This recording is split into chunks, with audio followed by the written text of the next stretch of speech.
children of all ages, I need you to just take a second. I know it's early. I know we're just getting the day started. I know that you're probably going through your AM routine.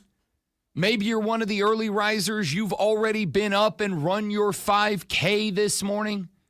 Maybe you're out there a little south of the GVL and you've gotten up and fed the chickens and milked the cows already.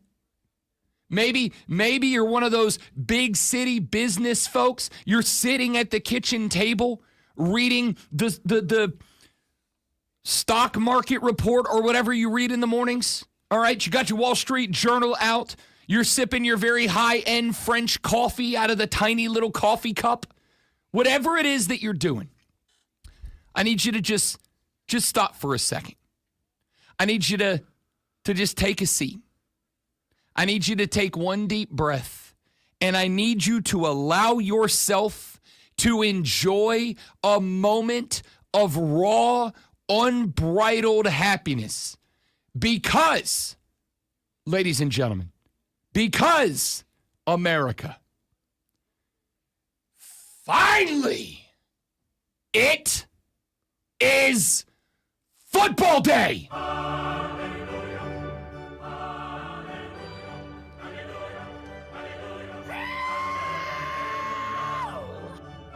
I don't care if it's a bunch of guys we've never heard of. I don't care if it's a bunch of guys that we'll never hear of again.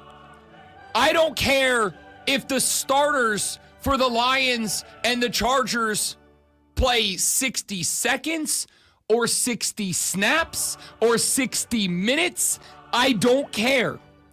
I care that at 8 p.m. this evening, Eastern Standard Time, two professional American sports teams are going to gather in Canton, Ohio. And half of them are going to stand over there, and half of them are going to stand over there. And some dude in a striped shirt and a white hat is going to put his hand in the air. He's going to blow a whistle. And some skinny dude that otherwise does not fit in amongst these men is going to throw his hand up in the air. Then he's going to approach a football. He's going to kick the crap out of it. He's going to send it 70 yards the other way. Another dude is going to catch that football, and then 22 men are going to run at each other, collide into each other, knock the hell out of each other, and all of us collectively, as a nation, as a country, we are all, for 2.5 to 3 hours and 15 beautiful minutes, we're all going to be together on the same page. In an era where this country is defined by polarization. In an era where everybody argues about everything. Ketchup, good, bad. Pineapple on pizza. The president, the Senate, the Congress, the judges.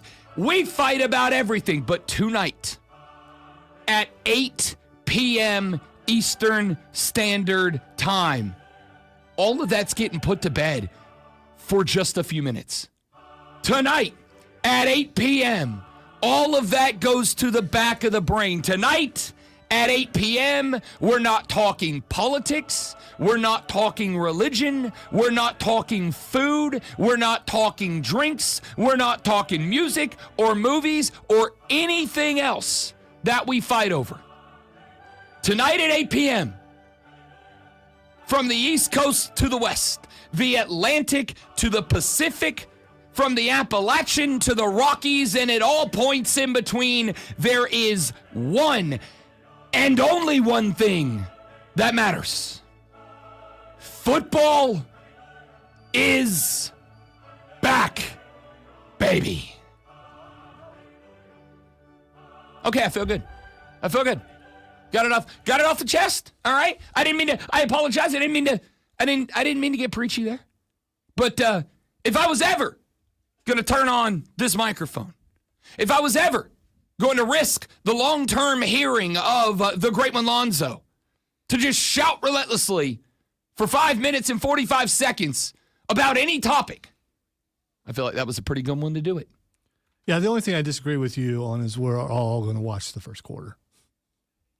Who's not going to watch the first quarter? No, we're all going to watch the first quarter, not the entire game. Oh, no, I'll be there every snap. I'm going to go ahead and tell you, I told the great one when I rolled up here, when I left the Fortress of Nerditude, and I made my way over here to the studio, when I sat down, I said, you know what, great one, I got to be honest with you, just in case, because this impacts you more than it impacts me. This impacts your ability to do your job. This impacts the job that you have to do more than it impacts me. Old Robbie B didn't get a great night of sleep last night. Wasn't my fault. Well, it was very much my fault. I didn't go to bed till like midnight. I stayed up. I watched a little WNBA. I watched a little baseball, not the Braves, because why would I? What the hey, dude? Yeah, I agree. I didn't go to bed till midnight. And that's okay. It happens sometimes. All right. I get my 3.5, 4 hours. It just means I got to take a siesta the next day. And I'm good with that, you know? So I didn't go to bed till like midnight. By the way, the lady friend was working. If she's in the bedroom, tap, tap, tap, tap, tap, tap, tap on the laptop. All right. Because one of the many things we have in common, and I think Zoe will attest to this as well. I have been described before as an angry typer. All right. I tap hard enough on the laptop that I probably should not have a company-issued computer. Well, certain circumstances make it worse, but yeah. That's fair and entirely true. So the wife's the same way. She's kind of an angry typer. She's gonna fight me on that. And I don't think she's up and listening. And if she is, she's probably going to text me and be like, hey, you lying son of a... She's an angry typer. So if she, because she has a real adult job, like a grown-up job, not like me and Zoe, who have both been in this career for a very long time, because we get to show up wearing soccer jerseys and wrestling T-shirts. Our job's amazing. And sandals. And sandals. Don't forget that part. I'm not Big fan. I'm not showing you my feet because it freaks Rob out. But anyway. She was working. I'm in the other room. I got the WNBA on TV. I got 2 different baseball games on my 2 laptops, playing a little video games on the big TV. And when she said, all right, I'm done, I said, all right, night, night. And I looked over. I was like, oh, damn, it's midnight. That's all right. It's fine. No big deal. Happens sometimes. So I went to bed. And then sometime around 1:45, 2 a.m., our power went out. Not for very long, just for a little while. I don't know what caused it. I don't know if, like, somebody put their car into a power pole or a transformer blew. Nah, our power went out somewhere around 8 o'clock. So just for a brief moment, some mean storms rolled through. Some mean storms did roll through. So I genuinely don't know what caused it, but the power went out. And the dogs, being dogs, responded to it. They were not happy. Well, that's the big dog. The little dog's got a much more high-pitched bark. So it's like, you got like 2 different wavelengths. It jolted me awake. And were they in harmony? Oh, God, no. God, no. About anything ever, by the way. So the 2 dogs are losing their gosh darn minds in the middle of the night.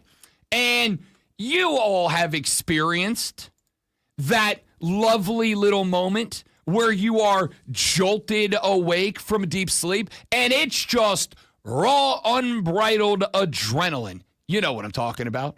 Like a feeling that Red Bull wishes they could figure out how to carbonize and put into a can because they become the most valuable company on earth. Yeah, I got to fight something. I don't know what it is, but I got to fight something. You know the feeling I'm talking about.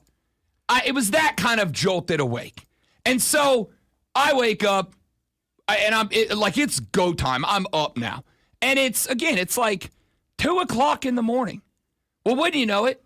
Oh, Robbie B couldn't go back to sleep until about 2:45 in the morning for his alarm to pop off. Now, I even said, you know what? I'm going to give myself an extra 15 minutes on the back end. I moved the alarm from my normal 3:30 spot back to 3:50. I'm like, I'll just speed up the AM process. I'll just speed up the morning routine a little bit, but I'll give myself an extra 20 minutes of nighttime sleep of an hour and a half to almost 2 hours. Didn't go back to sleep till like 2:45. Alarm hits at 10 till 4, and I wake up and forgot that I had moved the alarm and promised myself I'd speed up the morning routine. So I wake up in just a full-on panic. Oh, God, I'm running late. Get up, fly through the shower. Did not get to take my morning hot as the devil's undercarriage shower. It's my favorite part of the day, is that AM shower that's blistering hot. It's the best part of the day. Didn't get to enjoy that. I did have to stop up and pick up, for the record, the first monster that I've had since I came back from Charlotte. All right. I was like, nope, breaking the streak. Don't care. Stop, came here, blah, blah. Got stuck behind Slow Car Guy. I got to give him a little credit today, though, because when I caught up to Slow Car Guy today, I counted, because I had time. I was driving at a walking pace. There were 6 cars stacked up behind him. Six cars stacked up on behind him on Haywood today. And I'm going to give him credit, because at least today he pulled over into the middle neutral lane and he let us all pass before he pulled back out to snail's crawl. Just walk, dude. It'll be the same speed. Got here. That is so weird. It was weird. I preached, for the record. This time I gave him the old 2-finger, like, appreciate it, little kind of side. As opposed to the 1 finger that you normally get. 100%. Okay. 1,000%. Maybe he saw it was you and panicked. No, I was 6 cars back. He couldn't. Oh, okay. All right. Point here is, last night sucked a lot for me. And most of the time, when I have a night like that, when I get in here, the great one can tell, because there's 2 things. Number 1, I'm a grouchy S of a B. Number 2, my sports flash is all jacked up to hell, and Lonzo has to turn into a Harvard literature professor to figure out what I meant, what words I was trying to type, and get it all fixed and corrected in time for the first sports flash at 7 a.m. Neither of those things true.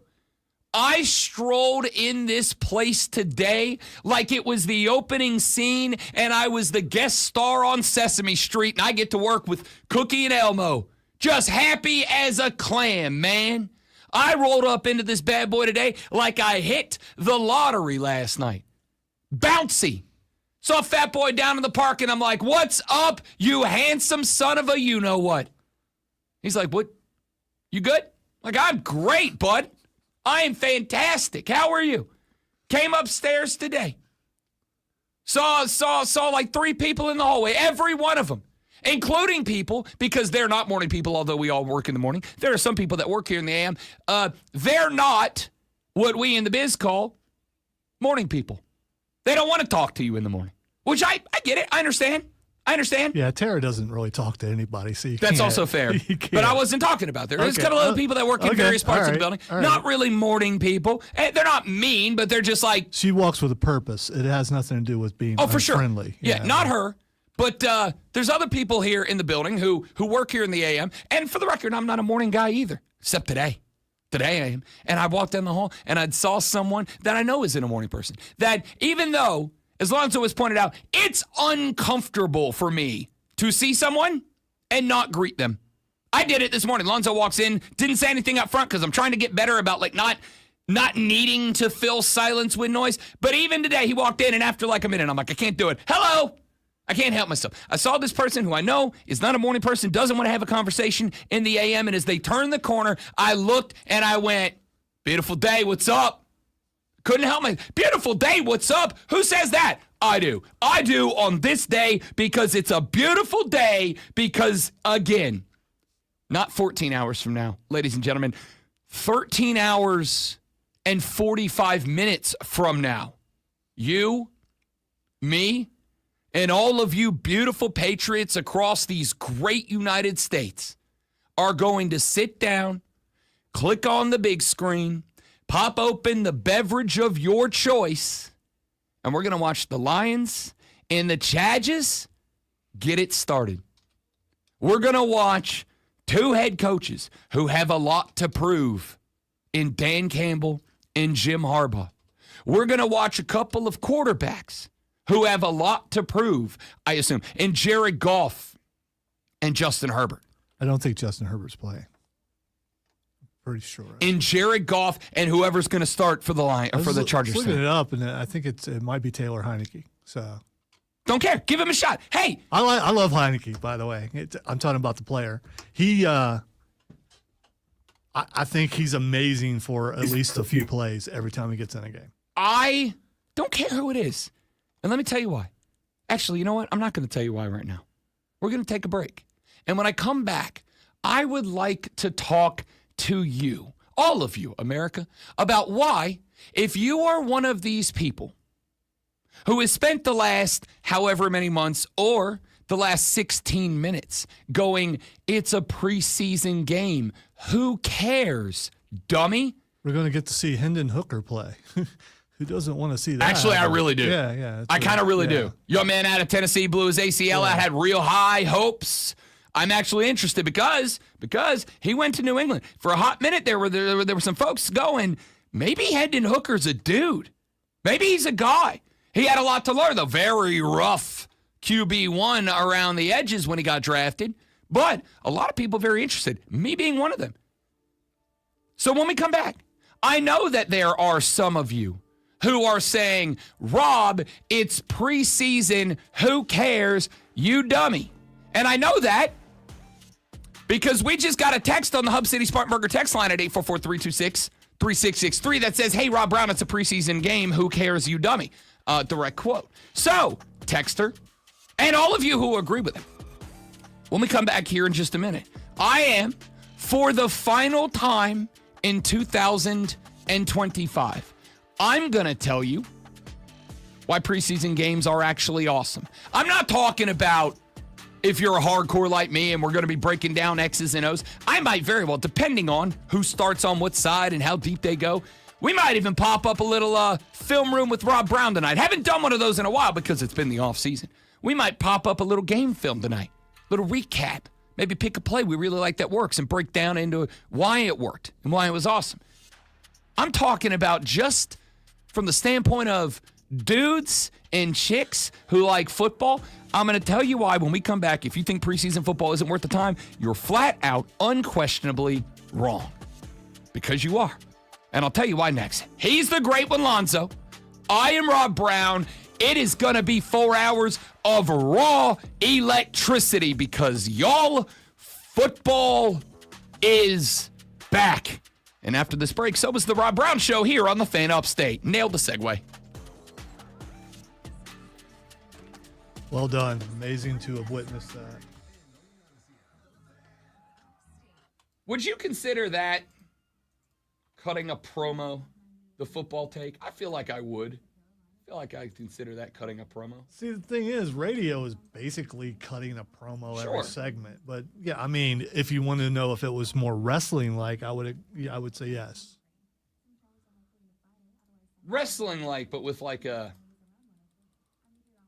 Do you remember when Devon was had the preacher gimmick for like 10 minutes?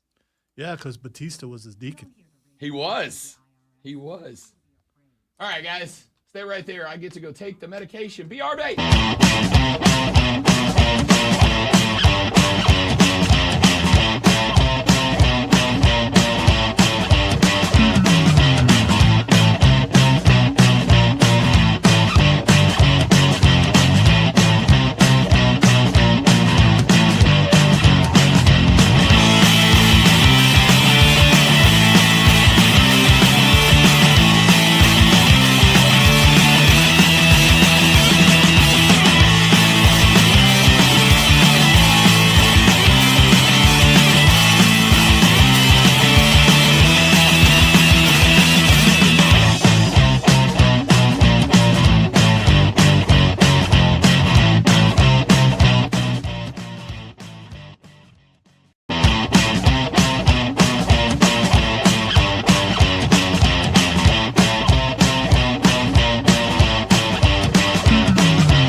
is tonight, 8 p.m., live from Tom Benson Stadium in Canton, Ohio, home of, and this may or may not be a surprise, the NFL's Hall of Fame.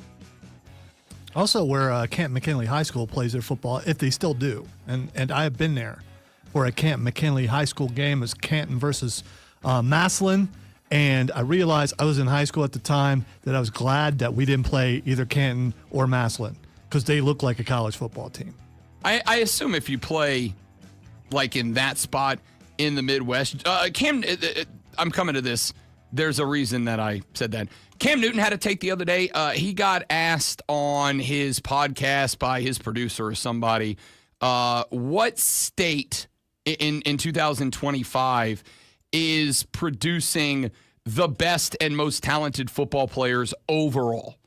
And the ordinary answers are always Texas, California, Florida. Those are the three states that always get mentioned. And Cam said he thinks that it's gotten to a point where there's like different spots that produce that's one always, individual or one position. That's always ticked me off when I've heard that. Yeah, I think if you look, and I think somebody did this a couple of years ago. I'll see if I can find it. But somebody actually went and they looked, and you can see a correlation between number of stars on average per recruit, and Texas, California, and Florida are always in the top three. But Cam said, and it's kind of position by position. Like if you want big, strong linemen, you go to the Midwest. If you want big tight ends, you go up to like Iowa, Nebraska. But he said if you could only recruit out of one state, like you were only allowed to take players from one state, Georgia is now the state that you would want to go to. And I don't think it's terribly unfair. I think Ohio is probably in that produces big, mean dudes category. So, Canton, Ohio, tonight, NFL Hall of Fame game.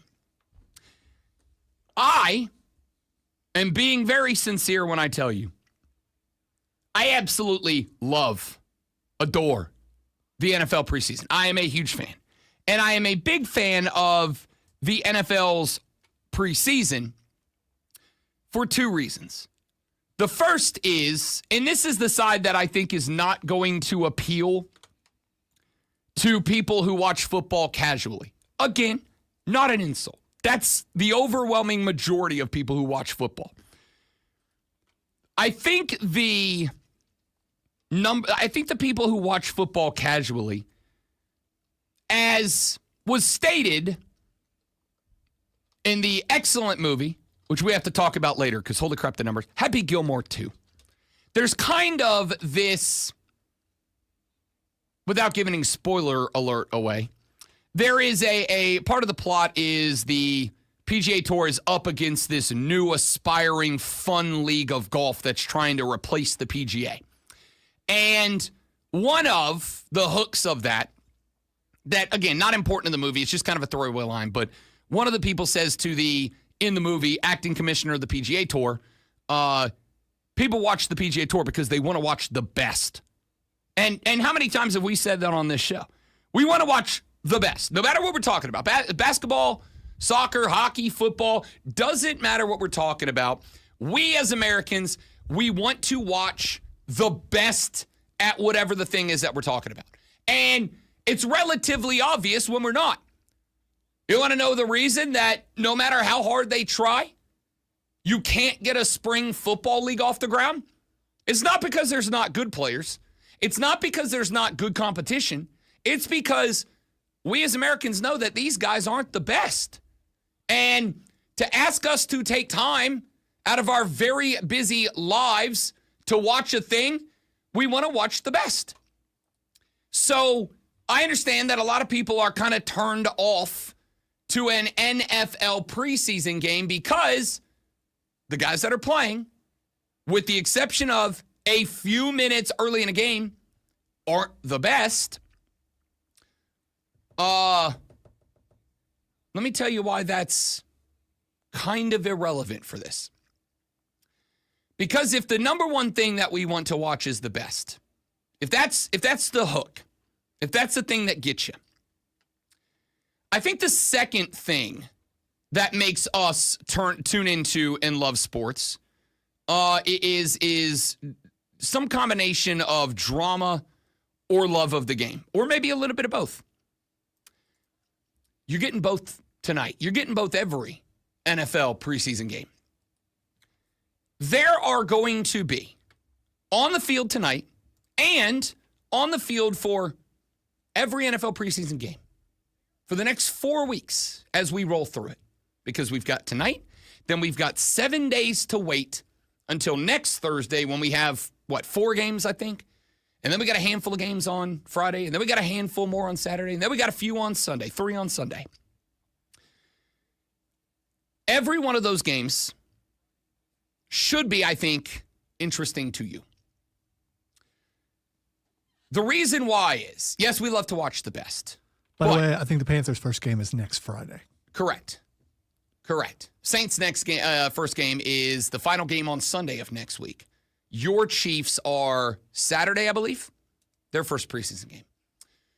We want to watch the best. We tune in for the best. If it ain't the best, we don't want to watch it or tune in. And I understand that for these preseason games, the overwhelming majority of snaps taken on these NFL fields will not be by the best in the NFL. It doesn't matter. It's still going to be fantastic. Because if wanting to watch the best, isn't it for you? One of the things that I have heard out of college football fans for years, because I am self-admitted, and I understand that this is to some degree blasphemous across a good chunk of the southern United States of America. I'm an NFL first guy. So is the great one, Lonzo. Doesn't mean we don't love college football. We do. But it's like 1A, 1B. I'm an NFL guy first. I do love college football. And across the many markets I broadcasted in and to across my 18-year career, coming up on 18-year career, one of the things I get hit with why college is better than the NFL is, well, Rob, it's about the passion. It's about the love of the game. The boys out there on Saturdays are playing for love of the game. The guys on Sunday are playing for money. The guys who are playing the game tonight, for the majority of it, next week, Thursday, Friday, Saturday, Sunday, all those games, for the majority of it, they are going to be playing not just for the passion and the love of the game. They're going to be playing for their ability to have a job. They're playing for the dream. They're playing for a dream. They're one step away from the dream. You know what else they're one step away from? Not a dream. For many of them, perhaps a nightmare. Because, especially for the younger guys in the league. Now, there are going to be some vets that have been, up and down from practice squads to roster to practice squad. Maybe journeymen. They've played for 8, 9, 10 different teams around the league. And those guys are also fighting for a job. But there's a lot of young guys that are going to be out there tonight and across 16 preseason games next Thursday, Friday, Saturday, Sunday. And these are guys, if you make it to the NFL, rare is the cat who makes it to the NFL who hasn't been playing football for 10, 12 years of their life at this point. And for a lot of those guys, the way they got good enough to even be considered to be worthy of making a preseason roster to try to make a regular season roster is by eating, sleeping, breathing, living, loving football for all that time. Which means that if you have been living, breathing, sleeping, eating, and loving football for all that time, you probably really haven't done much else. I mean, you may have some hobbies and maybe you participated in some groups or some clubs in college or whatever. But most of these guys, football has been their life, their identity. It's who and what they are. And they're one of the best 250, 300, 400 players of the game on planet Earth. But there's only room on an active roster for 53 guys 32 times. Now, I'm real bad at math, but that's a lot of guys, but it's like not a lot of guys. That's all the roster spots they got. So when these cats take to the gridiron tonight, when 16 teams take to the gridiron next Thursday, Friday, Saturday, Sunday, there's going to be a lot of dudes on that squad, on those squads, who recognize if I step between those lines tonight and I suck, If I step between those lines tonight and I don't wreck, I don't show the absolute best I'm capable of, and for many of them, even if they do, it is not I won't make the team. It is not I won't make the dance. It is I might be done. That might be a wrap on my career. That's all. And I'm going to tell you, I don't know that you could get a guy to give you more from sideline to sideline, goal line to goal line for 4 quarters of NFL football than to say, if you are one of the best 53 players that we can sign to our 53-man roster in 5 weeks from now, when the NFL regular season kicks off, if you are one of those 53, you get to keep doing this for a living, probably make good money. Because practice squad guys, they get like $500,000 now to be on the practice squad. You make the active roster, you're making $1 million a year, all things considered. If you are one of the best 53, you get to live the dream for 1 more year. But if you're not, you don't get to. And if you don't, and you don't get to, you may not get to play this game anymore. I told the story a couple of weeks ago of my co-host on Saturday's Bet for the Cycle, Cody Decker, who was a Major League Baseball player. And he'll tell you, he was a minor league call-up to have a body on the Major League roster guy. That's the type of dude you're going to see on the field tonight. And Deck was telling the story of his final year. He was in the batting cage taking BP. A heater came by. It hit the back post of the cage, ricocheted off, pow, right in the back of the noggin. KO'd him, flat, cold stone out. And when he came to, he knew he wasn't right. He knew the old cage got rattled. And when he came to from the cage getting rattled and the trainers came over and they said, "How you doing, buddy?" Even in his rattled state, he recognized, if I tell them I'm anything but great, they're going to sit me down. If they sit me down, I can't perform. If I can't perform, I can't make the roster. If I can't make the roster, I'm done in baseball. So what do you think Cody Decker said to him? "I'm great, guys. In fact, I might be better than I've ever been before. Let's find out." That's the mentality of a lot of the guys who we're going to take to the field tonight. And if that isn't enough for you to say, I should tune in and watch, to watch a bunch of dudes fighting for their lives and their careers, I don't know what would be. I don't know what's going to hook you. That's why your boy is jacked through the roof with 13 hours and 25 more minutes to go until kickoff. Am I counting minute by minute? Absolutely. Yeah, no, for sure. I definitely am. He's Lonzo. I'm Rob. The Rob Brown Show is on your radio. It is the Fan Upstate.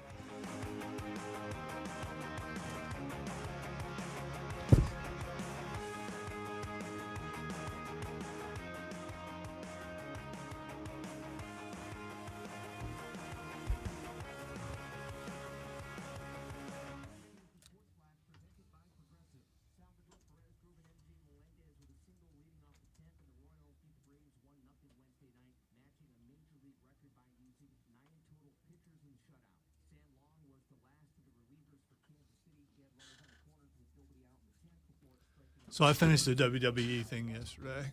How many episodes are there? 5. You finished all of them? Yeah. How was it? I loved it, but and I don't see where it's going to hurt the business. Yeah.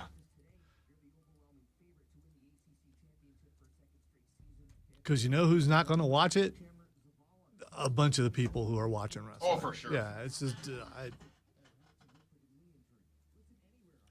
it's like watching behind the scenes of a movie. Yeah. I like watching that stuff. I think it's really cool to see how they come to decisions, how they make things happen.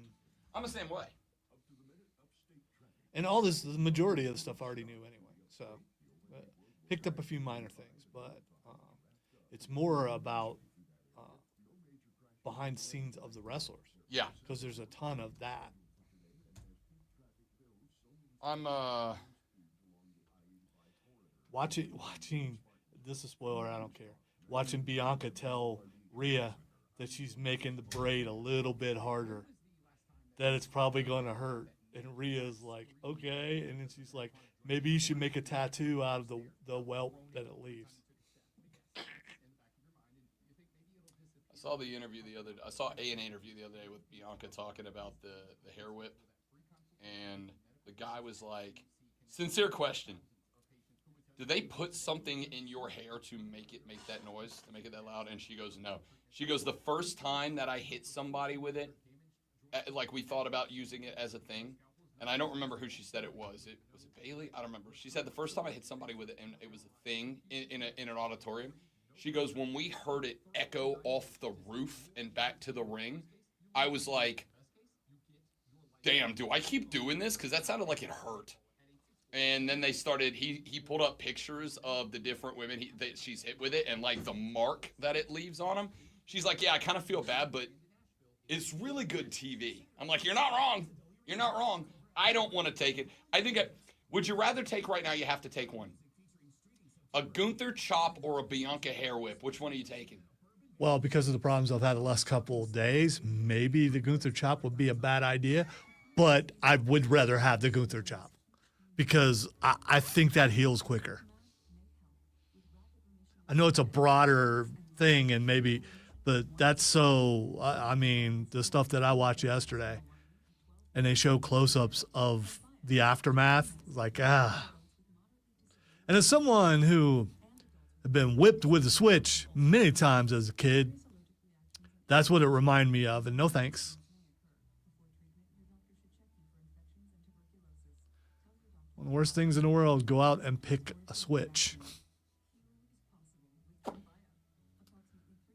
Yeah, I know. Whatever. I mean, no. That's not a judgment. Trust me, I would never switch my kids. So I mean, I would prefer a paddle or something like that. I never would do a switch because Lonzo made the mistake of going and doing the thing that other people have said, picking a nice green branch. And boy, that's what that reminds me of. The hair whip reminds me of a green switch. Pick a good one, because if you make me go out there and pick one.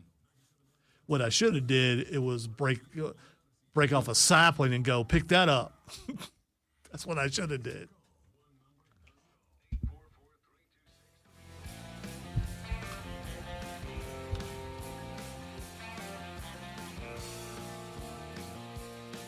The Rob Brown Show back on your radio. It is the Fan Upstate. Thank you, Mr. Deep-Voiced Announcer Guy. We appreciate the intro, as we always do. We, being myself, Rob Brown, being Hey, the Great One, Lonzo. Let me tell you how you get in touch with the show this morning, since I have largely failed to do that so far. 844-326-3663, 844-FANFONE. That's how you text the show. We'll read them on the air. That's how you call the show. We'll put you on the air. You can also hit us up on the social media. Facebook, Instagram, TikTok, if that's your thing, at The Rob Brown Show. If you want to get to me, that's Instagram, that's Twitter, that's Facebook, that's TikTok, that's all of them. At Lonzo on Word is how you get to the Great One on Twitter if you want to shoot him a message. And on Facebook, by the way. And on Facebook. I didn't know. I don't know if I didn't know if your Facebook's like because it's like a halfway, it's like a kind of in kayfabe, kind of not thing. Yeah, we were required back in the day to put that tagline on there, and I've just never changed it. So fair enough. It's not laziness. It's there, whatever. But yeah, it's the same on both of those. You can hit the Great One at Lonzo on Word if you want to come at us in that direction. I would like to take just a minute and recognize a college football team that is doing something that I think is a spectacular idea. Arizona State University is coached by Kenny Dillingham. Now, Arizona State, of course, made a run last year, carried by the tree trunk thighs of one Cam Skattebo, who I'm a big fan of. I'm actually pretty interested to see what he can do in the league. But Cam Skattebo carried that team all the way to the NCAA college football playoffs last year.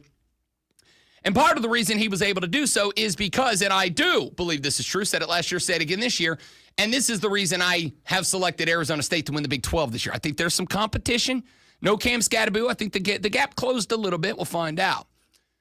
I think Kenny Dillingham is one of the best coaches in college football.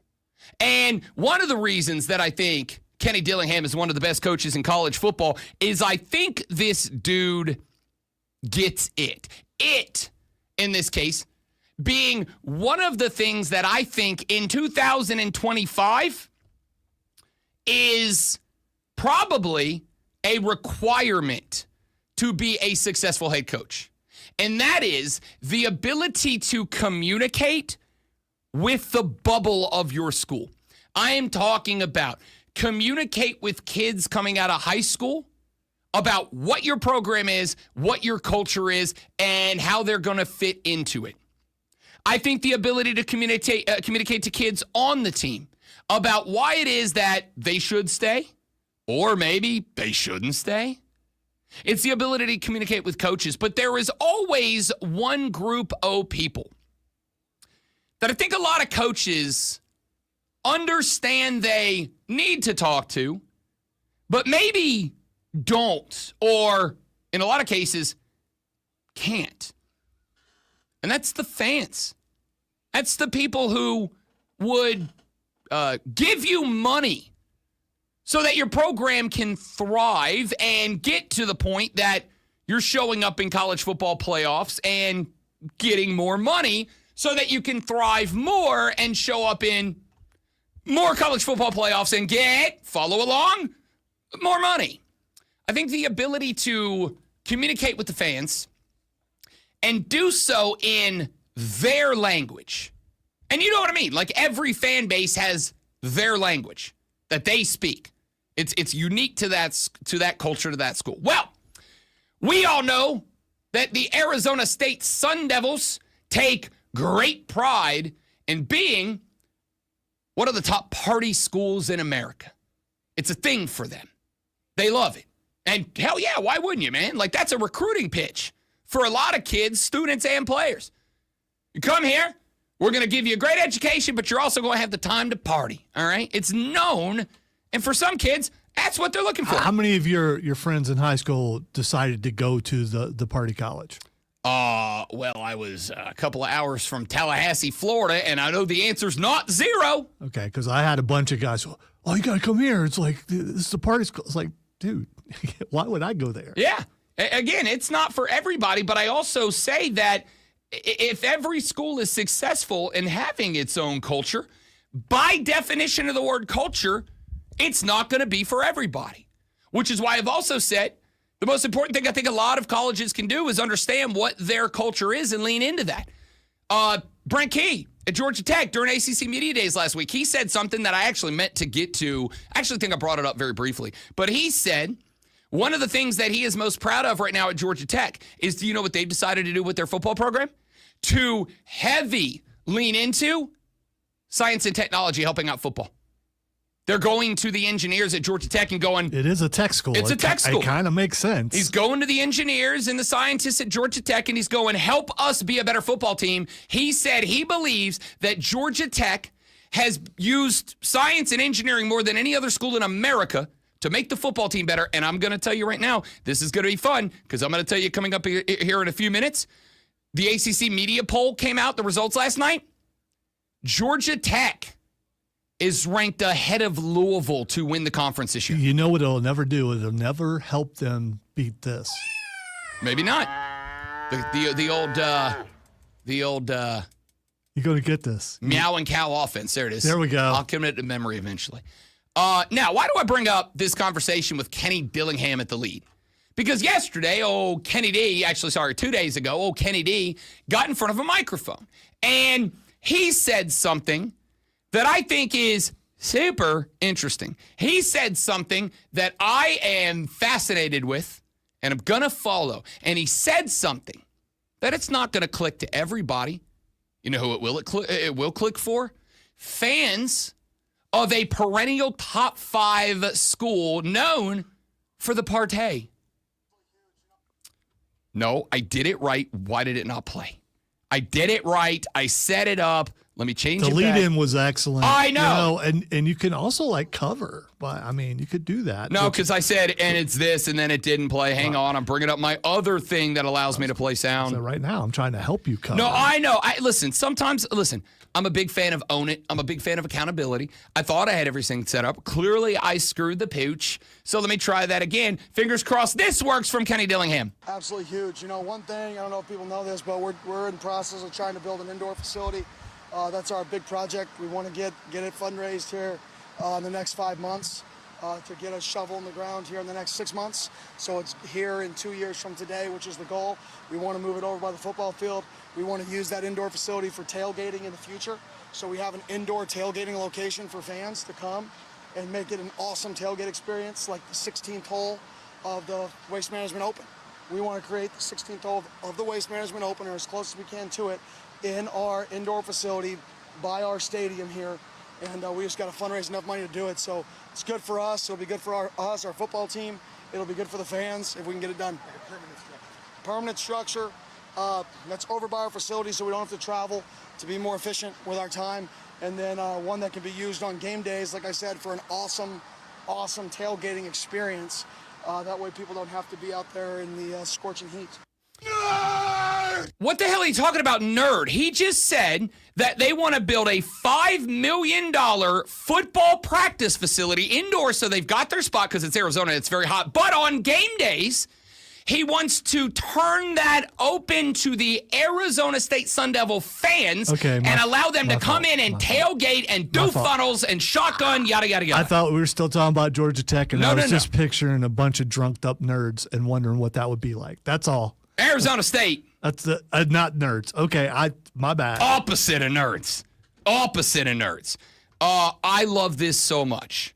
I love this so much because Arizona State understands who their fans are, understands what their culture is, understands what's going to get those people jacked up. So here's the thing. You want a $5 million indoor practice facility? Something that most schools, power schools, big schools, most schools, and actually a lot of little ones too, are well on their way to getting, and that most coaches that I've listened to, talked to, whatever, have said, kind of a requirement if you want to be a good football team. You need the ability to have a place where, yeah, we can go outside in the heat and the summer sweltering temperatures and like get our conditioning up, but also we need a place we can go inside and control the elements, because if we're going to work on precision and route running and timing and all that, like we need it to be 72 and sunny so we can get that down and then we can transfer it outside of the heat. In order to make that happen, you almost have to have fans willing to give money to the program and say, for the long-term benefit of the football program, here's mucho dinero. How do you do that? What's the best way to do that? Arizona State just figured out their way of doing that. And that is to say, look, Sun Devils fans, we need your money to do this thing that's going to make the football team better. But we want to give back to you for investing in that.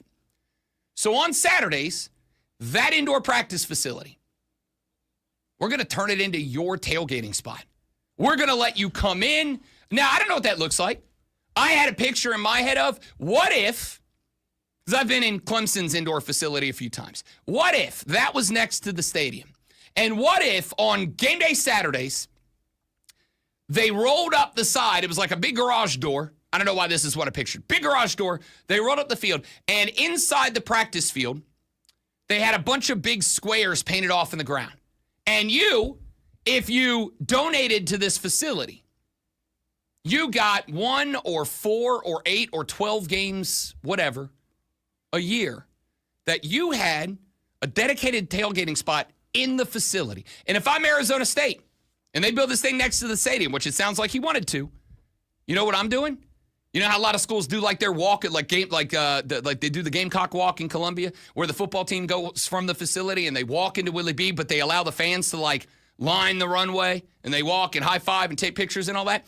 I'm doing that right through the middle of that facility. If you donate to build this indoor practice facility that we want and need, and you donate to it, we're going to put your name in a bucket. In every game, we're going to have 50, 75, 100 tailgating spots in this facility. And if you donate, whether it's $5, $50, $500, $5,000, if you donate, your name goes into a lottery. Maybe you do it where it's like every $100 you donate, your name goes in one more time. And every home game, we're going to draw 100 slips off that lottery. And if you get picked, you get a tailgate spot inside the facility. And the team's going to walk through there, and the coaches are going to come out, and the basketball team, the head coach, and they're going to come. Make it a thing. And you heard him describe it as, we want it to be the 16th hole of the Waste Management Open, which is the only individual hole in golf that gets talked about specifically on this show annually. Because it's a freaking party, dude. Because it looks like a blast. So this is what I mean when I say, if you want to be a successful program, and I think Clemson and South Carolina, and I'm not blowing smoke, I mean this. I think Clemson and South Carolina are two of the best at this aspect. You have to understand your school's culture. You have to understand your fans' culture, how they interact, and you've got to all the way buy into that. You got to go all in on that. You've got to make the fans feel like this team really does represent me and us and our community and our school and yada, yada, yada. Because that's how you get buy-in. Here's Kenny Dillingham recognizing, understanding that Arizona State fans are damn proud of being known as one of the best party schools in America. They embrace that identity. So, in order to raise money for the indoor practice facility that they want and need, how does he pitch it to the Sun Devils fans? Hey, if you guys will throw just a little bit of cash, just like $5 million, if you'll throw a little bit of cash at us, we're going to build this facility, which will make us a better football team, but also we are going to make it an absolute unbridled party zone that you will get access to. If I'm a Sun Devils fan and they say we want a facility, I'm like, yeah, okay, cool, good luck. If I'm a Sun Devils fan, they say we want a facility and you can come tailgate at it and party with it with so-and-so and so-and-so, I'm sending $100 just for a chance to make that happen. That's brilliant. That's what I'm talking about. Oregon did something similar. I'm going to tell you about that coming up in the next hour because I promise you, especially you old heads with long hair, you're going to love this. What the hell is he talking about? Come back next hour and find out. Stick around for the next 60 seconds. For the best 60 seconds of your day, Lonzo Sports Flash. I'm kind of offended. He said old head with long hair, and he pointed at me. The Atlanta Braves dropped their series against the Royals 2-1 with a 10-inning, 1-0 loss yesterday afternoon. Joey Wentz got the start, going 6.2 innings with only 1 hit and 7 strikeouts. Kansas City used 9 pitchers with only 1 throwing more than 1 inning. The Clemson Tigers were the media selection to win the conference after last week's ACC Media Days. 183 ballots were submitted, with Clemson picked first on 167 of them. Miami and SMU were selected second and third, followed by Georgia Tech, Louisville, Duke, FSU, and North Carolina. The MLB trade deadline is today at 4 p.m. Yesterday, Philadelphia acquired reliever Johan Duran from the Twins in return for Eduardo Tate and rookie hurler Mike Abel. The Mets traded 3 minor leaguers for all-star reliever Ryan Helsley and Tyler Rogers from the Giants for 3 developmental players.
proceeds support the veteran families of Heath's Pals. Sign up today at heathspals.org. Sponsored by Benton Roofing. BentonRoofing.com. That's the sound of James adding long-lasting Gain scent boosters to his laundry this morning. Several hours later, James sniffs the irresistible scent of Gain on his shirt. Gain. Several hours later, James has even caught the attention of his mother-in-law, and she never gives him attention. Ooh, you smell amazing, James. Oh, thanks, Mom. I love you too. I never said that. Add Gain scent boosters to your laundry. Add joy to your day. Some things can steal your sunshine. I just got my hair done. Sorry, the cooler's broken. I'm trying to find, and I don't know if you remember when it was off the top of your head. I know it was last year, but I don't remember when Damian Priest was here. Because I want to post that picture of Aaron Judge next to Damian Priest and then post the picture of us next to Damian Priest to show I'm 6'3" and that dude towered over me, and Aaron Judge towers over that guy. Yeah, I just saw the video. I'm like, oh. Yeah. But I don't remember when Priest rolled through here. I knew he was a large man. I'm not even sure. Yeah, Are no, you sure Aaron it was Judge last year? It might have freaking been. enormous. It was last year. I just don't remember when. Was it pre-hurricane? I think it was, right? Sure. I wasn't married yet, so it was before Bailey September. was post hurricane. That's what I thought. Yeah. I remember that. And he was before Bailey, right? Yeah. There's old Orange Cassidy. That was awesome. There's ACC Media Days last year, so we're in like June of last year. Was it before that? I'm telling you, it was further back than you think. There it is. What year was it? It was May of last year. Was it? Okay.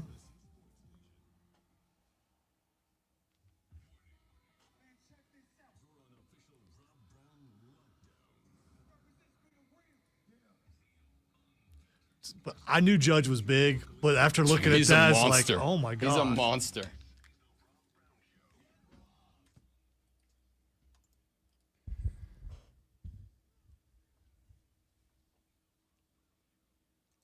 I don't want to necessarily kick on the afterburners just yet because we do still have 3 more hours of the most electric sports talk radio you're going to hear anywhere today.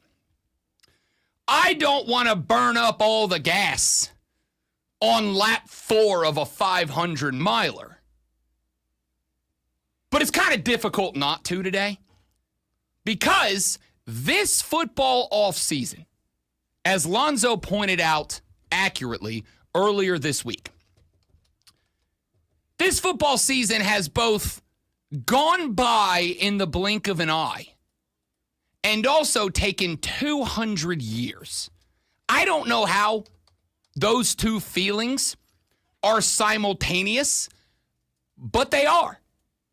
It feels like the Super Bowl was 2 centuries ago, and yet also at the same time, 2 days ago. It has been a long offseason. Now, you know I like to say there's no offseason on the Rob Brown Show because when we come out of football, we roll into basketball. As we approach the end of basketball, we're well into baseball. We've got hockey. We've got WNBA. We've got soccer. And we've got UFC and boxing year-round. The Rob Brown Show is in every sports show. But we all know where the old bread and butter get made. It's on the gridiron. It's goal line to goal line, sideline to sideline. This football offseason is officially over, people, because in 12 hours and 58 minutes, 2 football teams are going to line up across from each other in Canton, Ohio. Well, 2 football teams with a lot of dudes who are going to be playing for their lives. And a good chunk of those dudes who will not be on a football team in 1 or 2 or 3 or 4 or 5 weeks from now. And while that is just kind of a sad reality of the business. To me, it also makes for some damn good sports watching on a Thursday night. The Chargers of Los Angeles, California, and the Lions of Detroit, Michigan will get it on this evening in the NFL's Hall of Fame game. It is the only NFL preseason game of this week, as it holds a special place of designation on the league calendar. And it is all that you will get to hold you over until exactly 7 days later. That's not really true. It's more like 6 days and 20 hours later when we get next week a full slate of NFL preseason games, 16 of them over the course of 4 days. But it's enough for now, man. It's like walking into the steakhouse. And you know you're going to your favorite steakhouse tonight, so you don't eat anything all day because you want to go in there with an appetite. Because you know that prime rib, that filet mignon, they cook it perfectly, man. They get the real good crispy on the outside. It holds that sear on the outside. It holds all the juices in there. Then they cook it to that perfect medium rare and not a second longer temperature. And you're going to get that big, fat, juicy baked potato with all the fixings, the sour cream, the chives, the little bacon crumbles in it. You're going to get that favorite side of yours, whatever it is. There's no wrong answer. But when you get down to that restaurant and you sit down and you pull out the chair and you sit down and you take the napkin and you open it up and you put it across your lap and the waiter comes out and says, "What would you like, sir?" And you say, "I want that filet mignon. I want that prime rib." And he goes, "Great. How do you want that cooked?" "I'd like it medium rare and not a second longer. And I'd like that big old fat baked potato. And I'd like that side that I love oh so much." And he goes, "Great. What dressing would you like on your house salad?" Most days you'd go, "Who in the hell cares about a house salad? Get me my gosh darn steak and potato." But you also know that you're hungry. You haven't eaten in a minute. And you know that when he comes and he sets that plate, that bowl, whatever you get your salad on, and he takes that very silver fancy dressing container. They don't walk over there and put a squirt bottle down on the table. No, he comes over with that little pewter container. What do they call it? A Pewter's such a good word. It's pewter. That's the fancy. We're not talking no stainless steel here. We're talking pewter. He comes over with that, I don't remember what it's called. Like a gravy boat, but it's more of a bottle for, you know what I'm talking about. And he pours your favorite dressing over the top. Maybe you're a vinaigrette guy. Maybe you're a balsamic guy. Maybe you're an Italian guy. Maybe you're just classic old Americana. Give me a big old heaping helping of fatty ass ranch dressing. I'm not here to judge. That's my choice. Fire away. And he pours it over that salad, and you're like, it's still, man, it's like I still want that steak. But you take that first bite, man, it's just the best thing. It's a palate holder. It's just a little something to get you put on a tee, get you ready for that main course, for that. It wakens up the taste buds. It gets the taste buds really ready to roll, really ready to fire here in a minute when the main course hits the table. That's tonight. Tonight we get that house salad. And I know it's not what we're waiting for. It's not what we're looking for. It's not the main course. But it's gonna wake you up a little bit. It's gonna get the brain going. It's football season. It's time.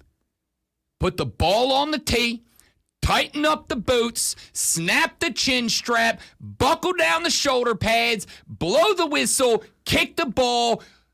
Let's watch some football. That's tonight. We made it. That's it. We're here. And all I have to say to that is hell yeah, brother. We did it. We did it. All right. You know where else we've made it? We've made it to the 7 o'clock hour of the show, the opening segment of the 7 o'clock hour of the show. Hey, I know what today is for you. Today's the day where you got to go to work and you've got to pretend for 8 hours or however long you're stuck in the office. You've got to pretend like you give a good gosh darn about anything other than making it tonight. Maybe calling in, getting your favorite chicken wings, Uber Eats to your house. Maybe you're going to fire up the old Blackstone and throw that steak down on it, maybe. Maybe you're trying to drop the LBs and you're just going to have yourself a nice little healthy snack. It doesn't matter what you're going to feast on this evening.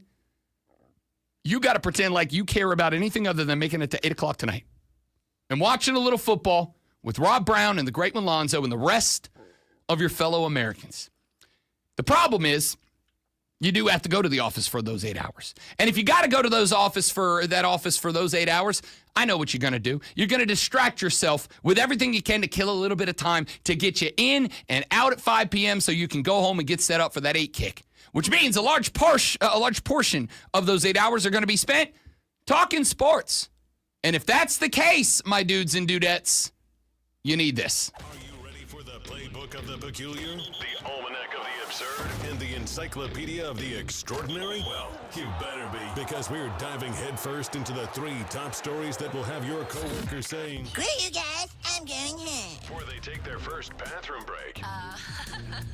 No. Here we go. Welcome to the water cooler cheat sheet on the Fan Upstairs. Yeah, that's pretty much it. That's gonna be most of y'all about 4:30 p.m. today, I imagine. You're gonna look around and you're gonna go, I'm not getting anything else done today. No. I gotta figure out what we're eating tonight, what we're drinking tonight, and who's getting what seat on the couch. Could be us somewhere around 11 a.m. possibly. Yeah, I'd say that's about right. We get done. I make my little social media video. I pop in our advertisements for the day, and I am TF up out of here. I'm heading to the house because there's 100% a siesta in play for 2 reasons. Number 1, your boy's tired. He slept like crap last night. Number 2, every hour that I'm asleep during the day is an hour I don't have to wait for tonight. Yes, I am that excited. Let's jump right in. It's item number 1. Major League Baseball's trade deadline is today at 4 p.m. What a bad day to pick for baseball to have the trade deadline. This is a day you would get a lot of news and notes out of Major League Baseball as teams have just a handful of hours remaining between here and that 4 p.m. deadline to shore up the roster, to make the moves they need to make, either to send some guys away and get some prospects in for the future, or to send some prospects away and get some guys for the now. Some moves are getting made at the last minute. We do know that yesterday, one of the bigger moves that got made, the Diamondbacks have officially traded Eugenio Suarez to the Mariners. Can you trade managers? I friggin' wish. Appreciate all you did, Snit. But good Lord, am I over it. Okay, Eugenio Suarez traded from the Diamondbacks to the Mariners. We kind of figured out about a week ago when they started moving some lesser pieces that the Diamondbacks were saying, all right, all the old guys got to go. We're bringing in prospects to build around Corbin Carroll and the rest of these guys. Eugenio Suarez was the big piece. Now, there is still the possibility that Zach Gallen and Merrill Kelly, a couple of frontline starters, could be on their way out. We will find out. Teams like the Yankees, Astros, Red Sox, Cubs, Blue Jays, all in the mix to grab another starter, and those 2 cats are at this point on that list. But at the same time, it's kind of like if you get the right return, otherwise keep them. Let them be anchors for the next 1 or 2 years while you develop the next class. We'll find out. Eugenio Suarez headed from Arizona to Seattle. Cincinnati has made a move in a 3-team trade that also involved the Dodgers and the Rays. They get righty Zach Little from the Rays. A lot of prospects circling there, but the Reds get their frontline guy. This is a team that wants to contend in their division. The Astros acquiring infielder Ramon Urias from the Baltimore Orioles. The Orioles obviously sellers as they are having, I think, maybe a more disappointing year from the Braves, but like they're 1-2 at the most. The Cubs have acquired former Atlanta Brave Michael Soroka from the Nationals. The Mets have been a big player in the reliever market. They finished a deal to acquire all-star closer Ryan Helsley from the St. Louis Cardinals. They send Jesus Baez and Nate Dahlman, Frank Elsott over to the Cardinals for him. Johan Duran is on his way from the Twins to the Phillies. That's an all-star pickup for Philadelphia. The Mariners made another move yesterday, got Caleb Ferguson from the Pirates We also know that the Mets got Tyler Rogers from the Giants. The Reds have gotten Ke'Bryan Hayes from the Pittsburgh Pirates in exchange for Taylor Rogers and some prospects. The Bravos did make a move yesterday. They got Tyler Kinley up out of Colorado in exchange for a minor league prospect. Don't get excited, Braves fans. It's like a 3.58 ERA. He's fine. It's just somebody to start games while you tank the rest of the year. Austin Slater, an outfielder, headed to the New York Yankees. And Sir Anthony Dominguez from the Orioles headed to Toronto. That's some of the moves that got made yesterday. We will keep an eye on what else happens the rest of the day, as again, the trade deadline is today at 4 p.m. Let's get to item number 2. The results of the media poll that was taken last week at the ACC Media Days has been dropped. The media poll selected, this may shock exactly and precisely none of you, the Clemson Tigers as runaway favorites to repeat as ACC champions. There were over 180 ballots turned in, including mine. Over 165 of them, actually 167. I don't know why I said over 165, like 167 isn't a shorter thing to say. 167 of the 180 plus ballots did select the Clemson Tigers to repeat as champions. Amongst the other teams who got votes, you want to talk about a split? Clemson got 167 first place votes. Miami got 7. Florida State got 4. SMU and Georgia Tech got 2. Virginia Tech got 1. Clemson led all teams with 3,083 points. Miami's 2,679 was second. SMU was 2,612 in third. Georgia Tech selected 4th by the media ahead of Louisville in 5th. Duke picked 6th ahead of Florida State, 7th. North Carolina 8th. Pitt 9th. NC State 10th. Virginia Tech 11th. Syracuse in 12th. Rounding out the ACC, Boston College, Virginia, Cal, Wake Forest, and Stanford in dead last. There's the results of your ACC media poll that was dropped yesterday. Let's sprint through item number 3. I've kind of been up and down on this all day. I've kind of been circling around on where we go with item number 3, but I think this has got to be the answer, and we are going to talk about this because I don't know if it is true, how trustworthy it is. I will say it is being reported by some reputable sites. Yahoo Sports is reporting this. Front Office Sports, who has been, honestly, really good about reporting on the business side of high-end American sports. Both of them, among some others, put up a report yesterday evening, like late last night. There was a post that went up on Instagram from a cat by the name of Misko, and it's a Serbian last name. I'm going to do my best. Raznatovic. I think I got that correct. Sounds good. Misko Raznatovic. That guy is connected to the agent of Nikola Jokic. The post that went up was of a couple of cats sitting on a yacht somewhere in Europe. One of the cats was Maverick Carter. Maverick Carter used to play for the Lakers. Now he's kind of a business guy who is connected to Misko Raznatovic. Oh, did I mention that Raznatovic is the agent of Nikola Jokic? Sorry, should have brought that up. He's not connected to him. That's him. With Maverick Carter and LeBron James. Now, that's not a huge deal. Maverick Carter is kind of a former NBA player turned entrepreneur. This is a big name agent. LeBron James is there. See, I remember, was it a banana boat or what all those players were on at once? I mean, that was It's the considered a offseason. big deal. They just, I mean, rich people vacation yeah. where rich people vacation. Yeah, exactly right. Shouldn't be a big deal. It's not a big deal. Oh, except for multiple reports that Carter and LeBron James were out there trying to seek $5 billion because they want to set up an international professional basketball league that would play games around the globe and be direct competition with the NBA. How direct?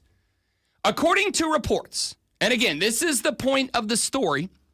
The first part, I absolutely believe. I absolutely believe that. The second part is where I'm going to say a little bit of grain of salt, like a little grain of salt, but I'm still interested in hearing more reports and finding out some details. Apparently, the league would do its best to try to lure some of the world's top players with not just big-time salaries, but also equity in the league, direct equity. That is to say, if the league does better, you will all get a revenue share, which is not something the NBA, the MLB, the NFL do. They say you negotiate your salary. Y'all can argue for guaranteed money and blah, blah, blah, but you don't get a portion of the league revenue. They would, which is entice. Remember, that is what enticed so many of the big names on the PGA to jump to the LIV Tour. It's the LIV Tour of basketball, or That is is it, exactly right. Or is it the World Globetrotters? It is not. It is apparently, according to the reports, it is apparently an actual league. Now, whether they would partner up with other already established global leagues or not, unknown. What is being reported right now is that the league would want exclusive rights to players. Unlike the Big Three league that's out there right now for women's basketball, where players like Angel Reese and Caitlin Clark and Breanna Stewart can play in this 3-on-3 league, but they can also play in the WNBA. If this league gets propped up by LeBron James, Maverick Carter, and Nikola Jokic's agent, and if it becomes a thing, they would want exclusive rights to players. That is to say, if Nikola Jokic went, wait a minute, I could play for a pro team that's based in Serbia. I could play half my games in Serbia and travel the rest of the world for the rest of the games, and I get equity in how well the league does. And I'm the most famous player on the planet right now. Yeah, I'm going to jump over. Nikola Jokic would no longer be an NBA player. This is, I am going to say, Zoe, in my opinion, and we'll talk about this more coming up in a minute. This is, if it's true, a bigger threat to the NBA than the LIV Tour was to the PGA. It's a bigger threat to the NBA than USFL, USL, FLU, XFL, XFUF, whatever, than any of the spring leagues have ever been to the NFL. It's a bigger threat than the Savannah Bananas are to MLB. This is, in my opinion, if it's true, the biggest threat to any major American professional sports league that has ever existed. We'll talk more about it next because I do think it's a huge deal on the Rob Brown Show and the Fan Upstate.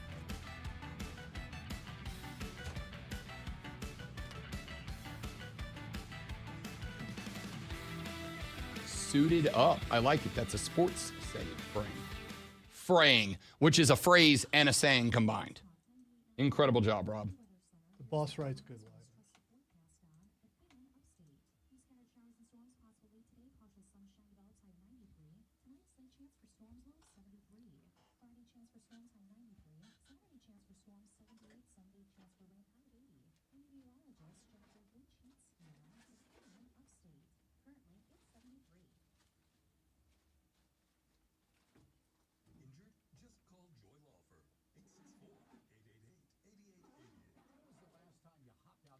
Be right back, guys. Stay right there for me. We shall return ever so briefly.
844-326-3663. Next segment, stick around, college football fans. This one's a short one, so I'm going to do this very quickly.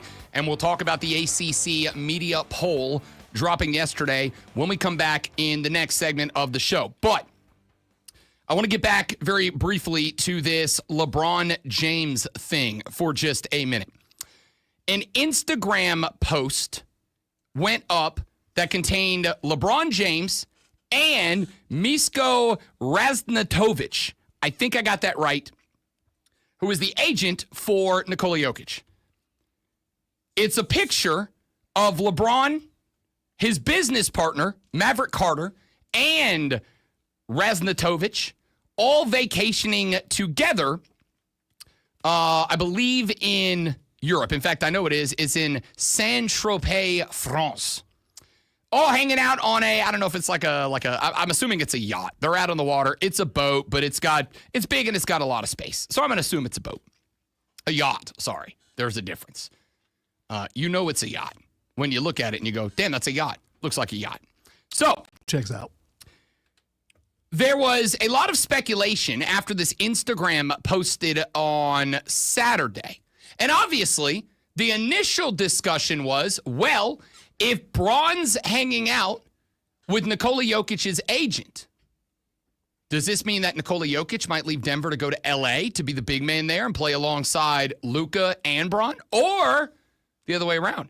Could this mean that LeBron, who is, as has been mentioned by many people many times over the past month, not the A star in Los Angeles anymore, could he be going, all right, cool, I'm out, and go to Denver to play with Nikola Jokic? That was the speculation, and it's all well and good. Turns out it might be bigger than either one of those two stories.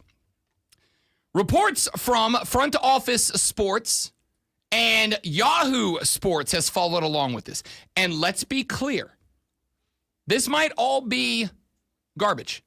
This might all just be a rumor that's gotten out of control. But Front Office Sports, over the last couple of years, has really kind of established itself as a pretty credible journalistic output in regards to the business side of sports.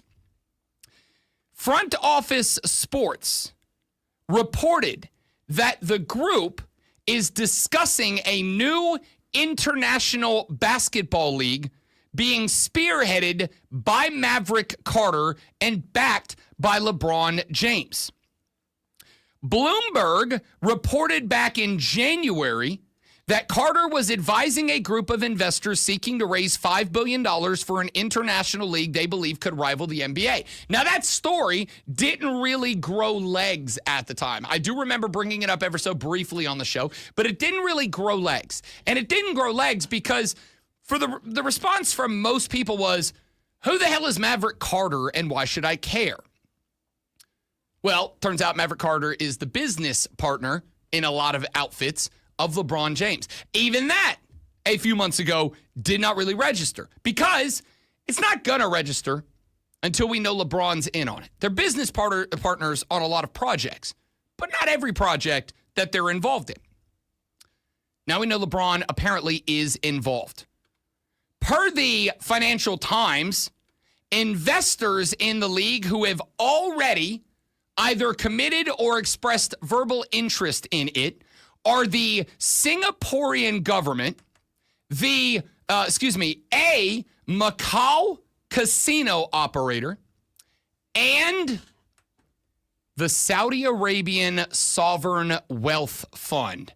Now, the Saudi Arabian Sovereign Wealth Fund has been discussed a lot of times over the past few years.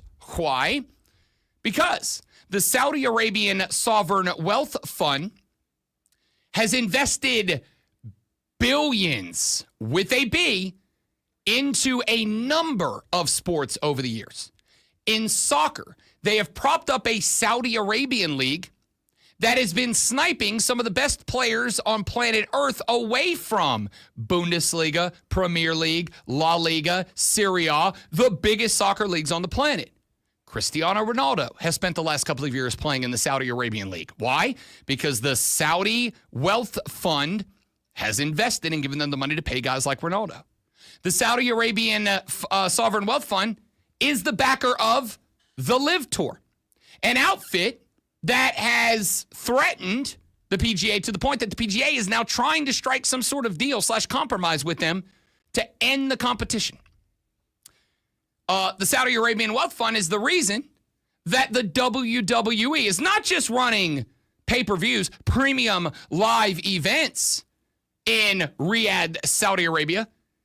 They have put so much money into that company that reportedly, and I don't know if it's been officially confirmed, Zoe, you might know better than I, reportedly, the Royal Rumble, one of the big four, will be either next year or the year after taking place in Saudi Arabia. That's mucho dinero. I think it's next year.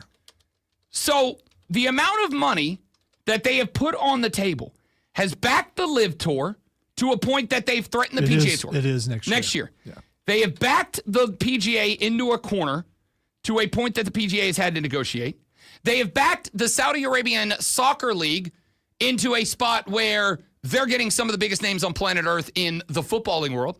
And they have put so much money into professional wrestling that one of WWE's biggest prime events is going to Saudi Arabia. And instead of taking place on a Saturday night, where most Americans are going to watch it, in Saudi Arabia, the Royal Rumble is going to be at noon on a Saturday. That's wild. That's how much money they put in. So if they're in, money is no longer an issue. $5 billion to the Saudi Arabian Sovereign Wealth Fund is nothing. And the controversial political take, I don't think it's controversial, or at least it shouldn't be. But the controversial political take is Saudi Arabia is investing billions upon billions of dollars into sports to kind of whitewash what's happening in that country, which is gross and not okay.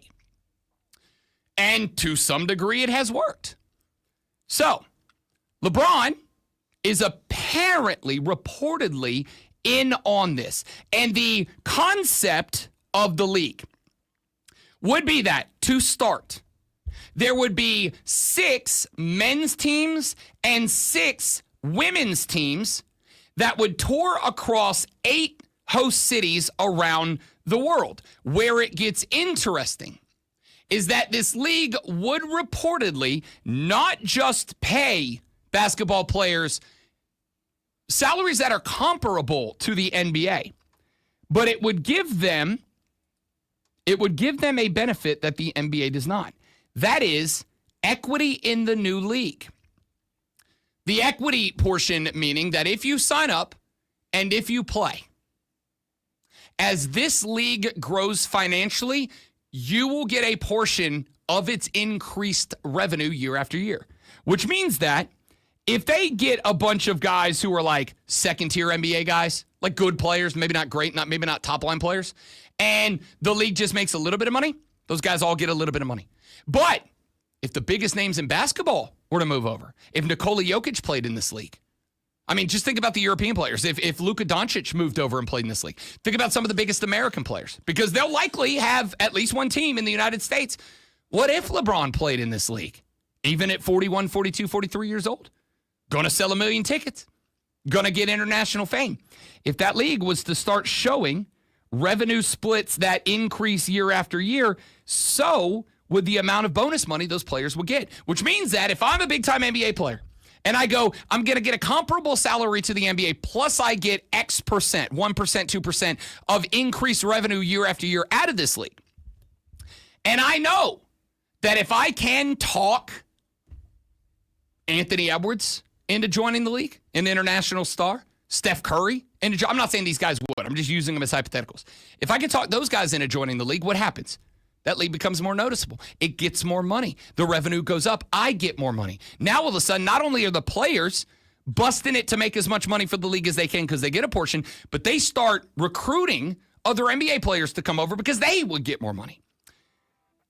This, to me, and I mean this, the reason a lot of PGA Tour golfers left the PGA to go to Live is not because it was like a better brand of golf or they just really want to chug some beers on 18. The reason they went over was huge salaries, guaranteed money, and revenue split of increased profits. We already know that works for a lot of pro athletes because it's already worked on the Live Tour. If this was to pop up and this was to work internationally, I mean it when I say this. This would be the biggest threat to any major American professional sports league that has ever existed. It is a bigger threat than the UFL, XFL, USFL has ever been to the NFL. It is a bigger threat than any secondary league or Savannah Bananas Fun League has ever been to Major League Baseball. It is a bigger threat than the Live Tour is to the PGA Tour, and you know how big of a threat they have been the last couple of years. This would be the biggest threat to any American professional outfit ever, and it could be LeBron James. Now, we do not know for sure that LeBron is involved as an investor, as a player, as a backer, or maybe he really was just on vacation with Maverick Carter, and Maverick didn't tell him, hey, my other business partner for this is going to be there. That's entirely a possibility. I'm not committing LeBron to this yet. But if LeBron is involved, this is a big threat to the NBA. All right, we'll talk more about that later in the week. When we come back, let's talk about the ACC media poll results that dropped yesterday. I'm Rob, he's Zoe, you are you, and listening to The Rob Brown Show on the Fan Upstate. All right, guys, I'm going to hit the restroom. Y'all stay right there. We shall return ever so briefly.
go. Back on your radio. It's the Fan Upstate. Rob Brown, the Greg Alonzo, and you.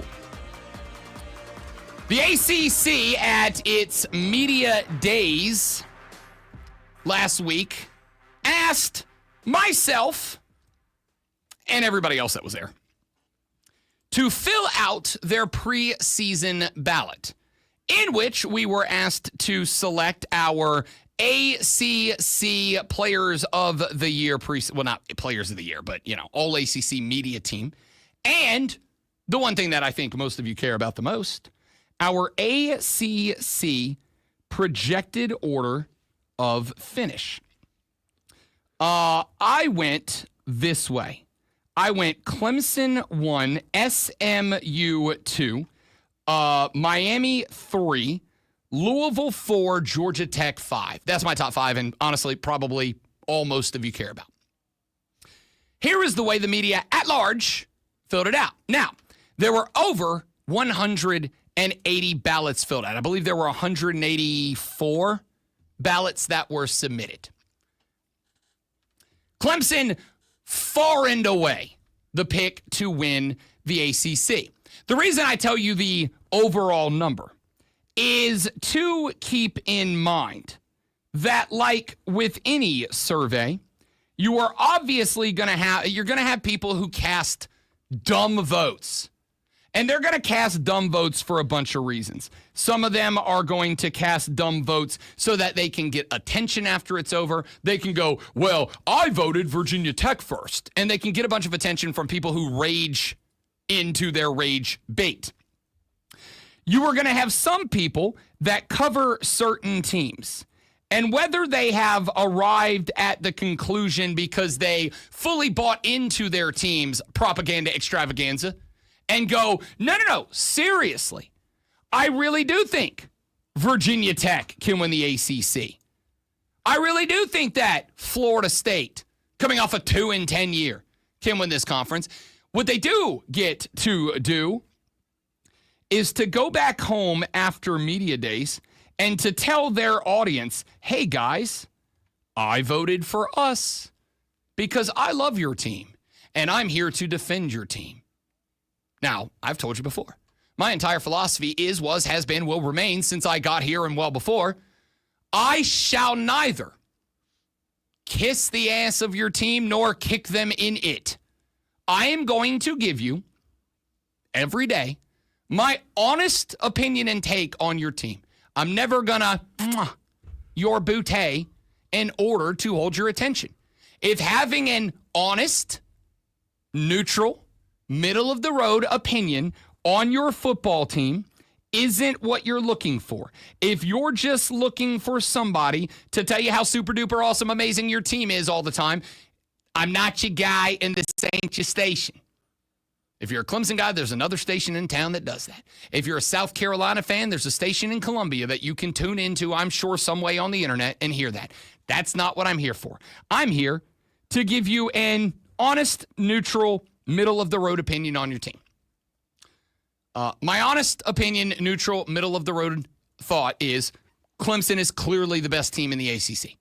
And the fact that on 184 ballots, 167 of them selected Clemson, I think shows you the disparity. Miami got 7 first. Seven. That is the team that a huge swath of America believes is a legitimate college football playoff team this year. That is the team that a relatively large swath of my media colleagues and comrades believe is a national championship contender this year. They got 7 out of 184 first place votes. Florida State got 4, SMU and Georgia Tech got 2, Virginia Tech got 1. Those are the outliers in our survey, right? Maybe not Miami. Honestly, I heard a lot of people even outside of the Tallahassee stations and pods that were there, I did hear a lot of people at ACC Media Days who had the opinion, whether they were being honest or seeking attention, I don't know, who really said they believe Florida State will bounce back and be a good team this year. All right. I looked this up because I was curious. For 6 years in a row, Clemson was picked to win the ACC. There's only been 1 year lately when they weren't picked, and that was last year because Florida State was picked. So, Clemson. Oops. Clemson, what? That was me nearly dying. No. I'm saying that Florida State was picked last year and they went 2 and 10. So Clemson being picked, and I'm not poo-pooing it. I think Clemson's going to win the ACC. I've been saying forever Clemson is the ACC. It's not out of the ordinary to pick Clemson to win the ACC, is what I'm saying. No, of course it's not. And I think this year is different, though. And I think this year is different for a couple of reasons. Number one, the last couple of years, we have entered the football season with this same national media asking a lot of questions about the football program. And I think they've been fair questions. There were a few that were not, and I will call those out when I think they're not fair questions, but a lot of them have been. The questions about Dabo Swinney's philosophical approach to college football, I think have been fair. Very little portal usage. We kind of made the joke for a long time going into last year that there were 3 teams that did not have a transfer in the offseason. 2 of them were military academies, and the other was Clemson. We've questioned the philosophy. We have questioned his, up until recently, his pushback on NIL and players getting paid, et cetera, et cetera. And those questions to me were very fair. And for the record, and this is one of the narrative reasons I'm very interested in Clemson this year, not just because again, I try to be honest and open with you guys. If Clemson goes to the playoffs, and if Clemson wins in the playoffs, and if Clemson goes to and wins a national championship, Robbie B and the Great Alonzo, we're gonna get a little tick up in the wallet. Because we're gonna get the opportunity to do stuff. If Clemson goes to a national championship, there is a chance, if nothing else, there's a chance that Rob and Zoe could end up with press passes to go to a national championship game. I have not been to a college football national championship game in a very long time. I would love to go to one. If Clemson or South Carolina get into it this year, I'm going. If I got to fly myself to wherever we got to go, I'm going. And through the playoffs, we would have the opportunity maybe to do some remotes, maybe to do some live events, yada, yada, yada. Great, I'm all in. But one of the big narratives, aside from Rob wants some money. By the way, the 2026 College Football Playoff National Championship game will be held in Hard Rock Stadium in Miami. Hell yeah, and I get to go to South Beach? Oh, you're damn right. You're damn right. Listen, Rob Brown's a married man. He's out of that part of the game. South Beach is still a dope place to go hang out. Okay? So I don't know what you mean. I mean, it's a frat boy's dream. Because you said a dope place. It's like, dope, bro. Is it full of drugs? I mean, yes, okay. It's South Beach, Miami, but also it's dope the way the kids use it. It's cool, man. It's hip, bro. It's rockin', dude. Whatever phrase you want to use, that's South Beach. It's great. So, thank you for not using Riz or well, that's not what those words mean. Yeah, no, I know. But, okay. You could have tried to work those. I could have. I did not. It's a great place to hang out. So blah blah blah. I'm in. But I'm interested in Clemson because, and I mean this, especially those of you that have said, "Oh, I don't like where college football is going." Dabo Swinney has a chance to do something special for you this year, and that something is to prove that an old school college football mentality with just a sprinkle of the new school across the top can work. If Clemson competes this year for a natty, if they win a natty this year, Dabo gets to turn around and metaphorically, because he never do it literally, flip the double bird to the haters. Cup of haters, cup of birds for a couple haters, if he wants to. He could maybe roll back a little bit of the runaway train that is the new era of college football. He could say, look, the philosophy of get guys who buy into the culture and want to be here, use the portal exceptionally sparingly, and make sure your guys are taken care of and love being a Tiger. That works. And maybe some college football coaches go, I'm going to buy into that a little bit. I'm going to start adopting the Dabo philosophy to some way. Maybe that helps. I don't know. That's part of the narrative. Part of the narrative is Cade Klubnik. This is a dude who 3 years ago, some of you Clemson fans were calling and texting this very radio program and going, this guy stinks. Get him off the field. And now he's got what? The second shortest odds to win the Heisman Trophy, and He's come a long way since being nothing but a handoff machine. exactly the point. Exactly the point. Now, all of the sudden, Cade Klubnik's looked at as a Heisman Trophy contender. Now, all of a sudden, he's looked at as a potential first overall NFL draft pick next year. That's where this guy is now. You think I don't want to follow that story? Of course I want to follow that story. I'm very interested in that. The story about the wide receiver room. We had Antonio Williams on the show last week. Great interview. Loved it. We'll run it back at some point as we approach the regular season in just 30 days from today is the start of the big week. The story is Dabo figured out the wide receiver room. He's got a unit. He's got some dudes that are ready to roll to bring back the old wide receiver U moniker that Clemson fans wanted to claim for a couple of years now.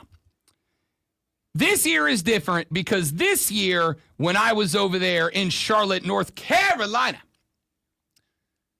I didn't hear a ton of questions about Clemson. Quite the opposite. I heard a bunch of statements about Clemson. I didn't hear a bunch of conversation about, oh, they don't have this, they don't have that, they need more of this, they need less of that, Dabo this, Dabo that. What I heard was, Dabo's got a squad, boys. Cade's a dude, dudes. Those wide receivers are men, man.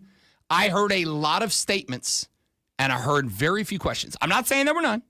I'm saying I heard more statements than questions for the first time in the last couple of years. Last couple of years, a lot of questions. Fine, fair, and they've been fair. This year, very few questions, a lot of statements, a lot of proclamations, not a lot of questions. And I think that's kind of indicative by this poll. By this ACC media poll, that Clemson ran away. It wasn't like, oh, you're 100 more. No. 167 people out of the 184 that voted picked Clemson number one. The second team, a team that is considered by the nation to be a playoff contender and to be a championship contender, Miami, 7 first-place votes out of 184. That is insane. That's where this team is. So ordinarily, and I did this with SEC Media Days, my take is, take this poll with a grain of salt. It's a lot of dudes sitting in a room together for 3 or 4 days, talking about football, getting opinions, getting thoughts, listening to coaches and players hype themselves, the propaganda extravaganza. Take the poll with a grain of salt, because it's a lot of people having knee-jerk reactions to the last 2, 3, 4 days they've been there. But when you have 184 ballots, 167 say you're the favorite, 7 say the second best team is in the mix, let me make it very clear, Clemson. You are a runaway favorite. The magnifying glass is on you. It's pointed square. Every little detail of your team is going to be picked apart with a fine-tooth comb this season, which means that if you don't get it right, the blowback from that is going to be heavier than it's been the last few years. If you do get it right, right back up there into that Georgia-Alabama level of the conversation. Pressure's on, in my opinion. Pressure's on Lonzo. It doesn't matter. He never cracks. He never breaks. He every time nails the sports flash. I will take your pressure and prove you right. The Atlanta Braves dropped their series against the Royals 2-1 with a 10-inning, 1-0 loss yesterday afternoon. Joey Wentz got the start going 6.2 innings with only 1 hit and 7 strikeouts. Kansas City used 9 pitchers with only 1 throwing more than 1 inning. Clemson Tigers were the media selection to win the conference after last week's ACC Media Days. 183 ballots were submitted. Clemson picked first on 167 of them. Miami and SMU were selected second and third, followed by Georgia Tech, Louisville, Duke, FSU, and North Carolina. The MLB trade deadline is today at 4 p.m. Yesterday, Philadelphia acquired reliever Johan Duran from the Twins in return for Eduardo Tate and rookie hurler Mick Abel. The Mets traded 3 minor leaguers for all-star reliever Ryan Helsley and Tyler Rogers from the Giants for 3 developmental players. Hour number 3 coming up.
trouble.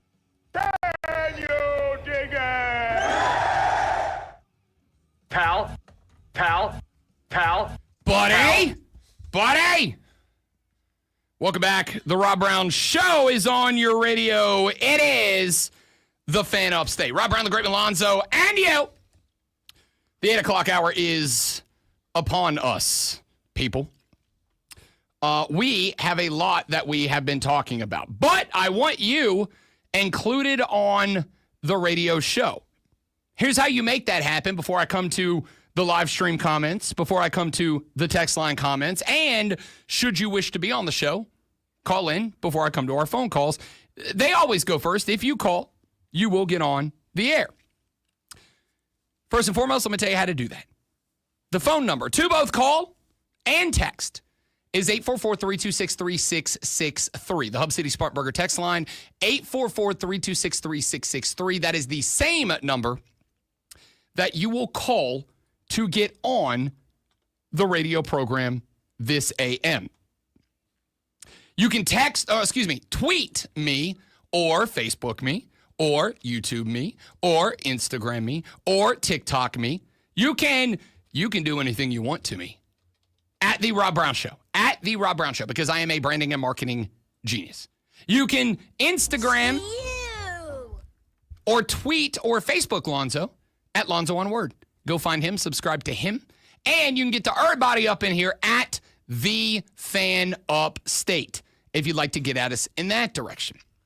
Yes, he still has his MySpace, because we all do, because we didn't go through and actually go, I'm going to close this down.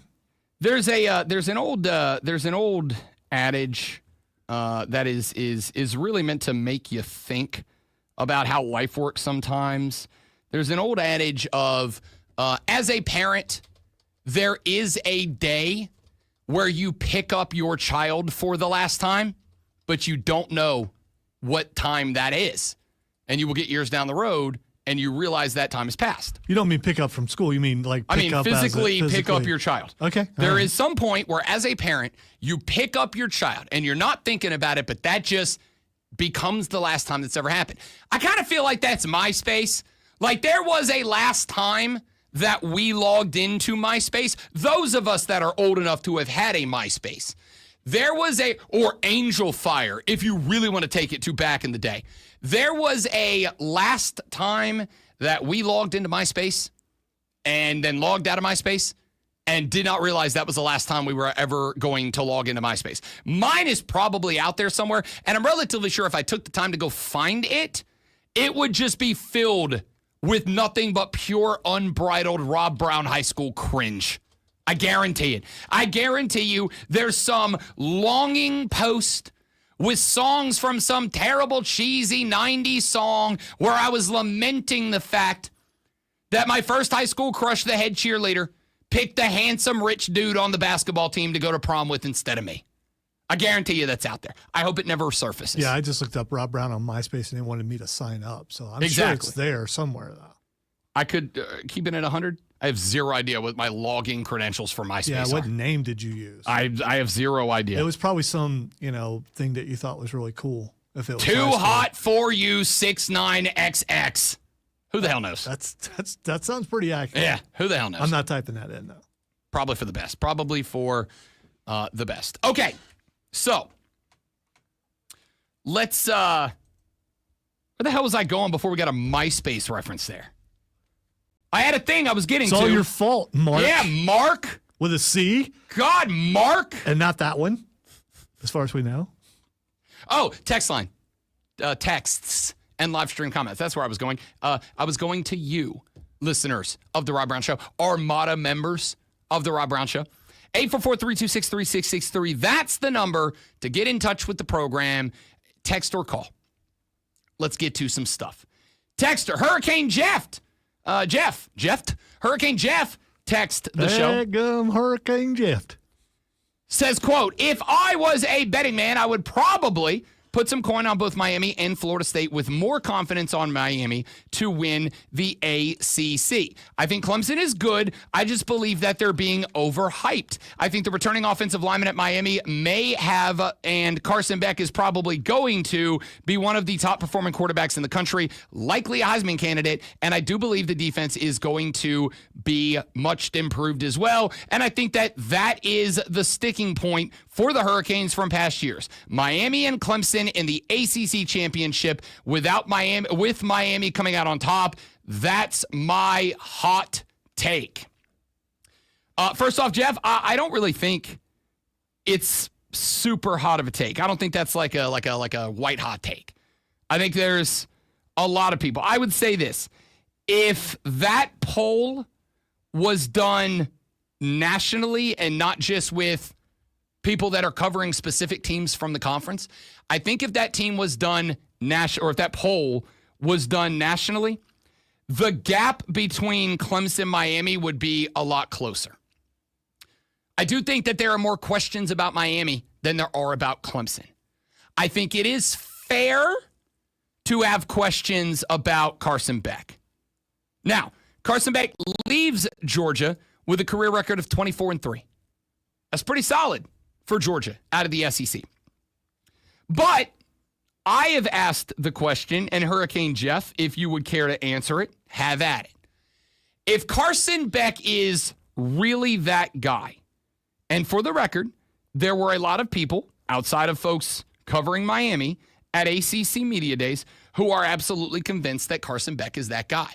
But if Carson Beck is that guy, my question is, would the Georgia Bulldogs, who ain't hurting for NIL dollars, could they not come up with 5 mil?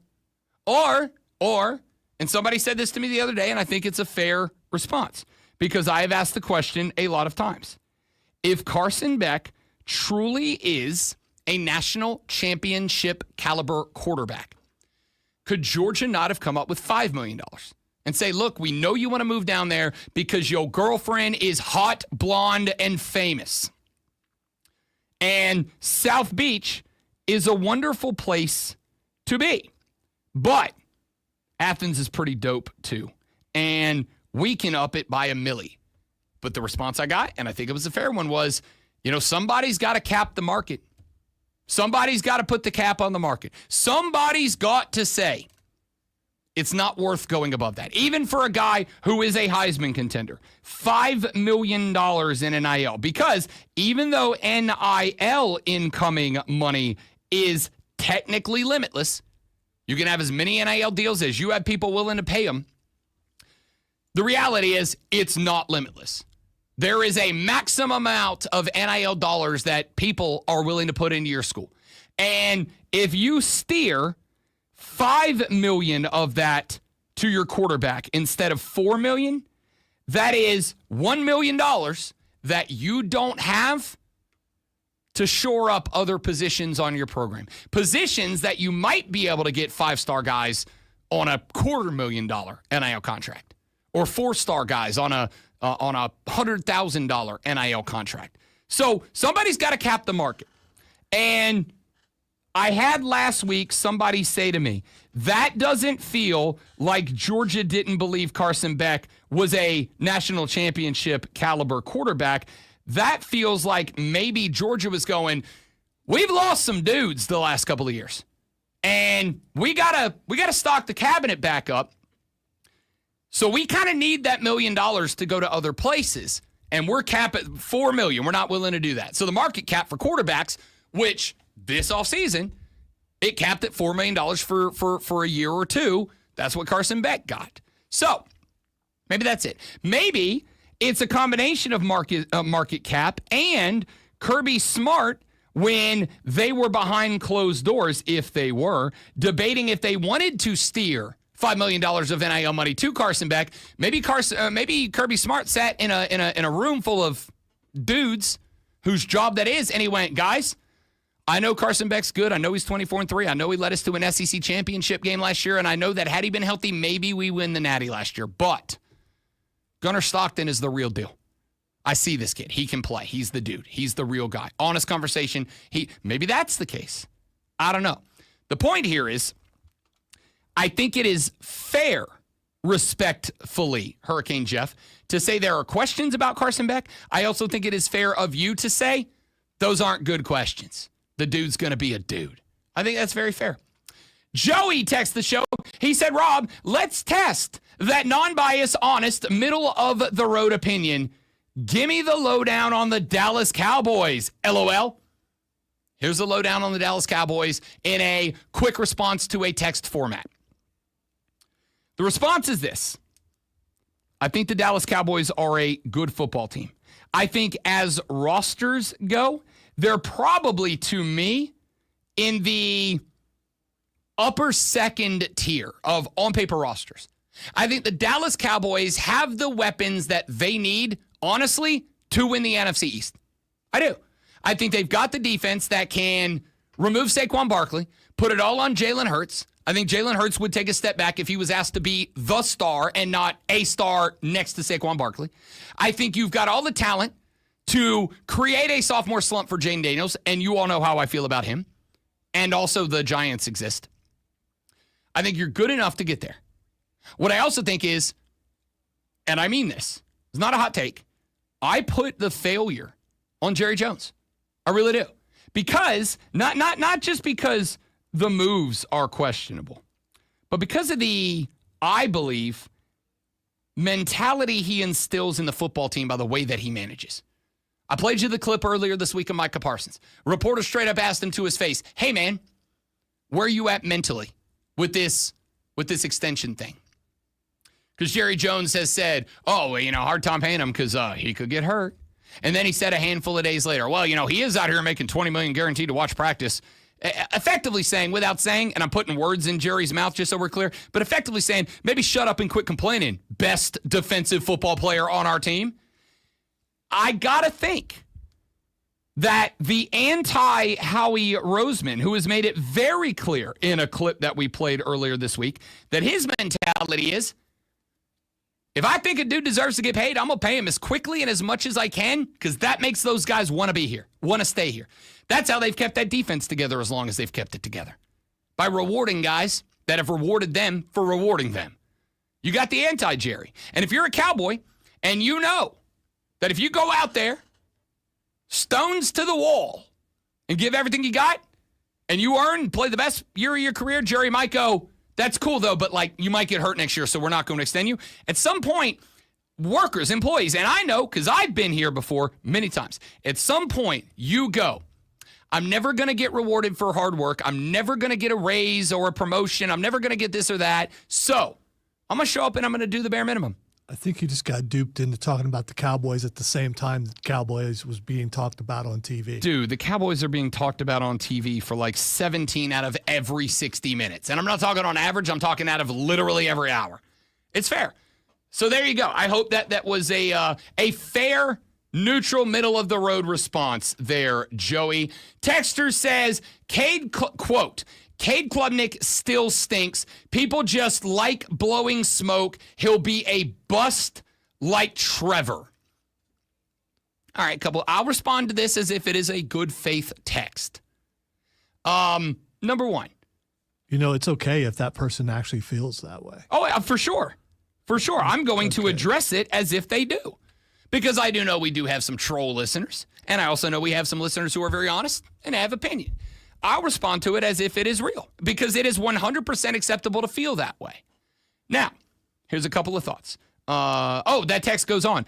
Trevor was 1,000 times better than Cade. He never got a Heisman, and he has been average at best in the NFL despite being a high draft pick. The hype is uncalled for, end quote. This is where Rob Brown makes excuses for Trevor and talks about, coaching and everything around him and doesn't actually put blame on Trevor himself.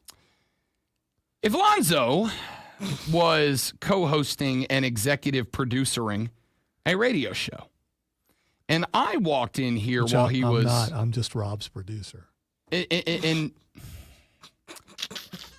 if Lonzo was co-hosting and executive producing a radio show, and I walked in here as he was doing so and started punching him in the face, and the show went off the rails, And the boss called him down and said, hey, Lonzo, your show sucked today and it's all your fault. Lonzo would go, whoa, wait a minute.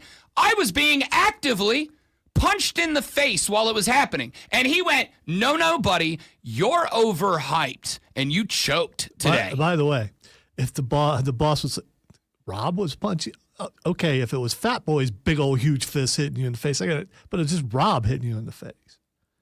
Hey, man. What does Rob know about? Rob's never been hit in the face himself. No, he hasn't. I mean, what would he know about punching someone in the face? I know Roy Jones Jr. taught you. I don't know how he taught you without you actually punching someone in the face. You don't know for a fact that if I didn't punch a guy, I wouldn't turn him into a rock'em sock'em robot. We don't know. Maybe we'll find out one day. Hopefully we don't. Now you're saying my head's like a rock'em sock'em. No, what I'm saying is, I mean, that's hurtful. I took some lessons from the GOAT. You don't know because I've never hit anybody. I might have hit a dude and end a fight immediately. One shot, one KO. We don't know. But you did exactly what I said. You took up for Trevor Lawrence. What I did? Yes, because are working conditions not a thing? Do you think that any radio station you walk into, no matter what, you're going to put out the same quality content? By the way, Trevor Lawrence doing pretty well. Got a nice house, got a nice wife, got a nice life. Absolutely. So he could be mediocre for the rest of his career, and that's okay. I don't know if you'd have to be a very much diehard Clemson fan to think he was going to go and be the best in the league. He's not the worst in the league, but he's definitely not the best. Right now, he's not. You're absolutely right. And if you put him on a better team, I think he's basically what he is now. I do not. That's where we disagree. Here's what I'll say.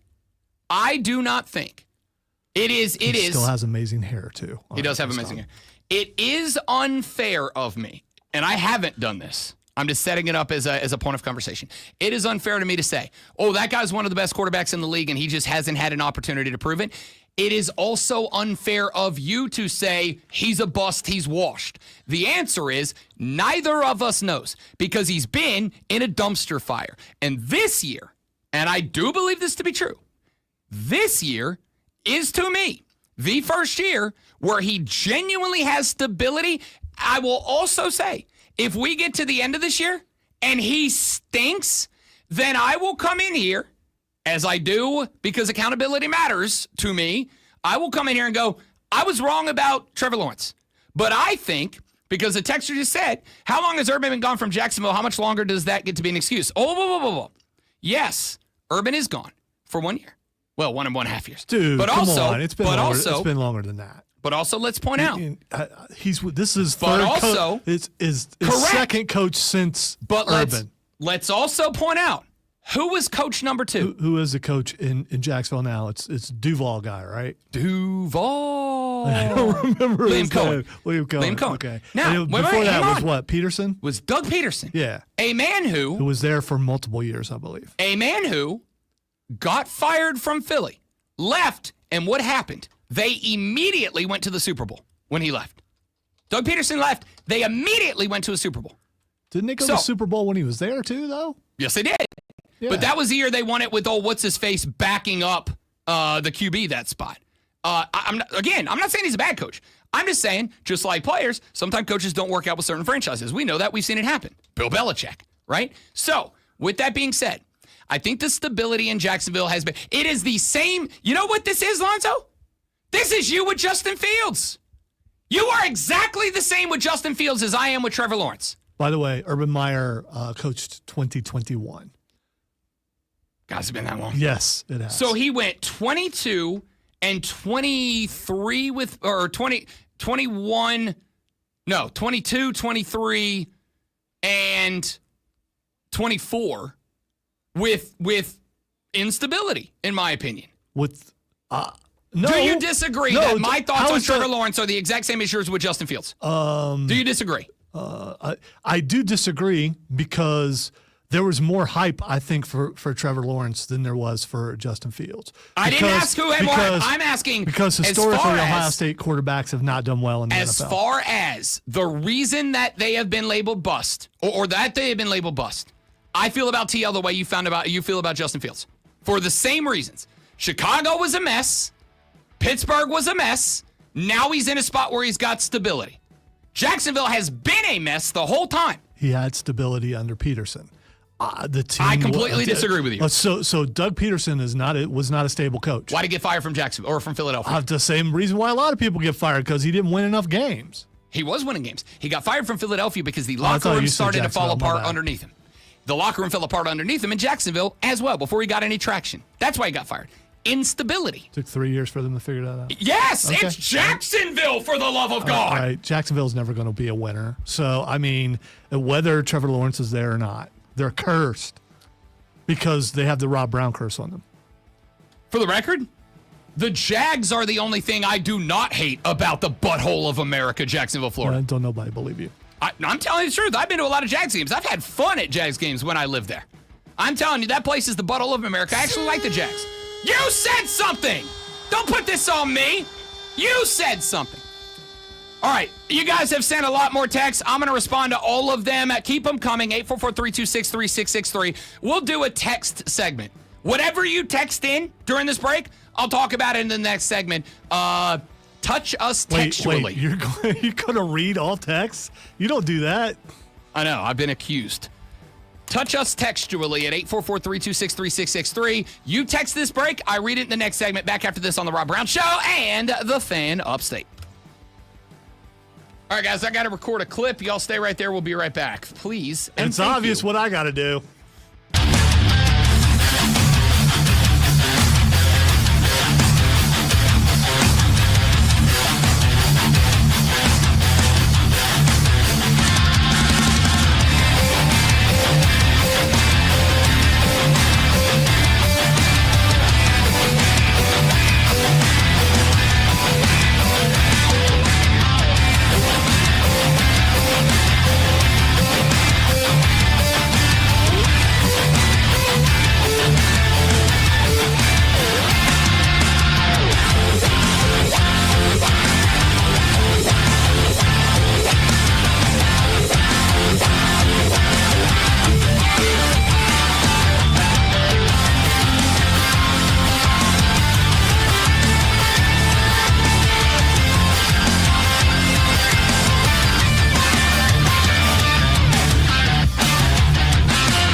The Rob Brown Show back on your radio. It is the Fan Upstate.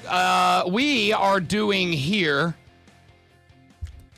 a textual contact segment. You text us at 844-326-3663. We are reading and responding to your text in this segment. Going to get some textual healing? Or is that what you're going to provide? I mean, I got to tell you, I about once a week get accused of ignoring the text line, ignoring the live stream, live chat, which you can jump in as well.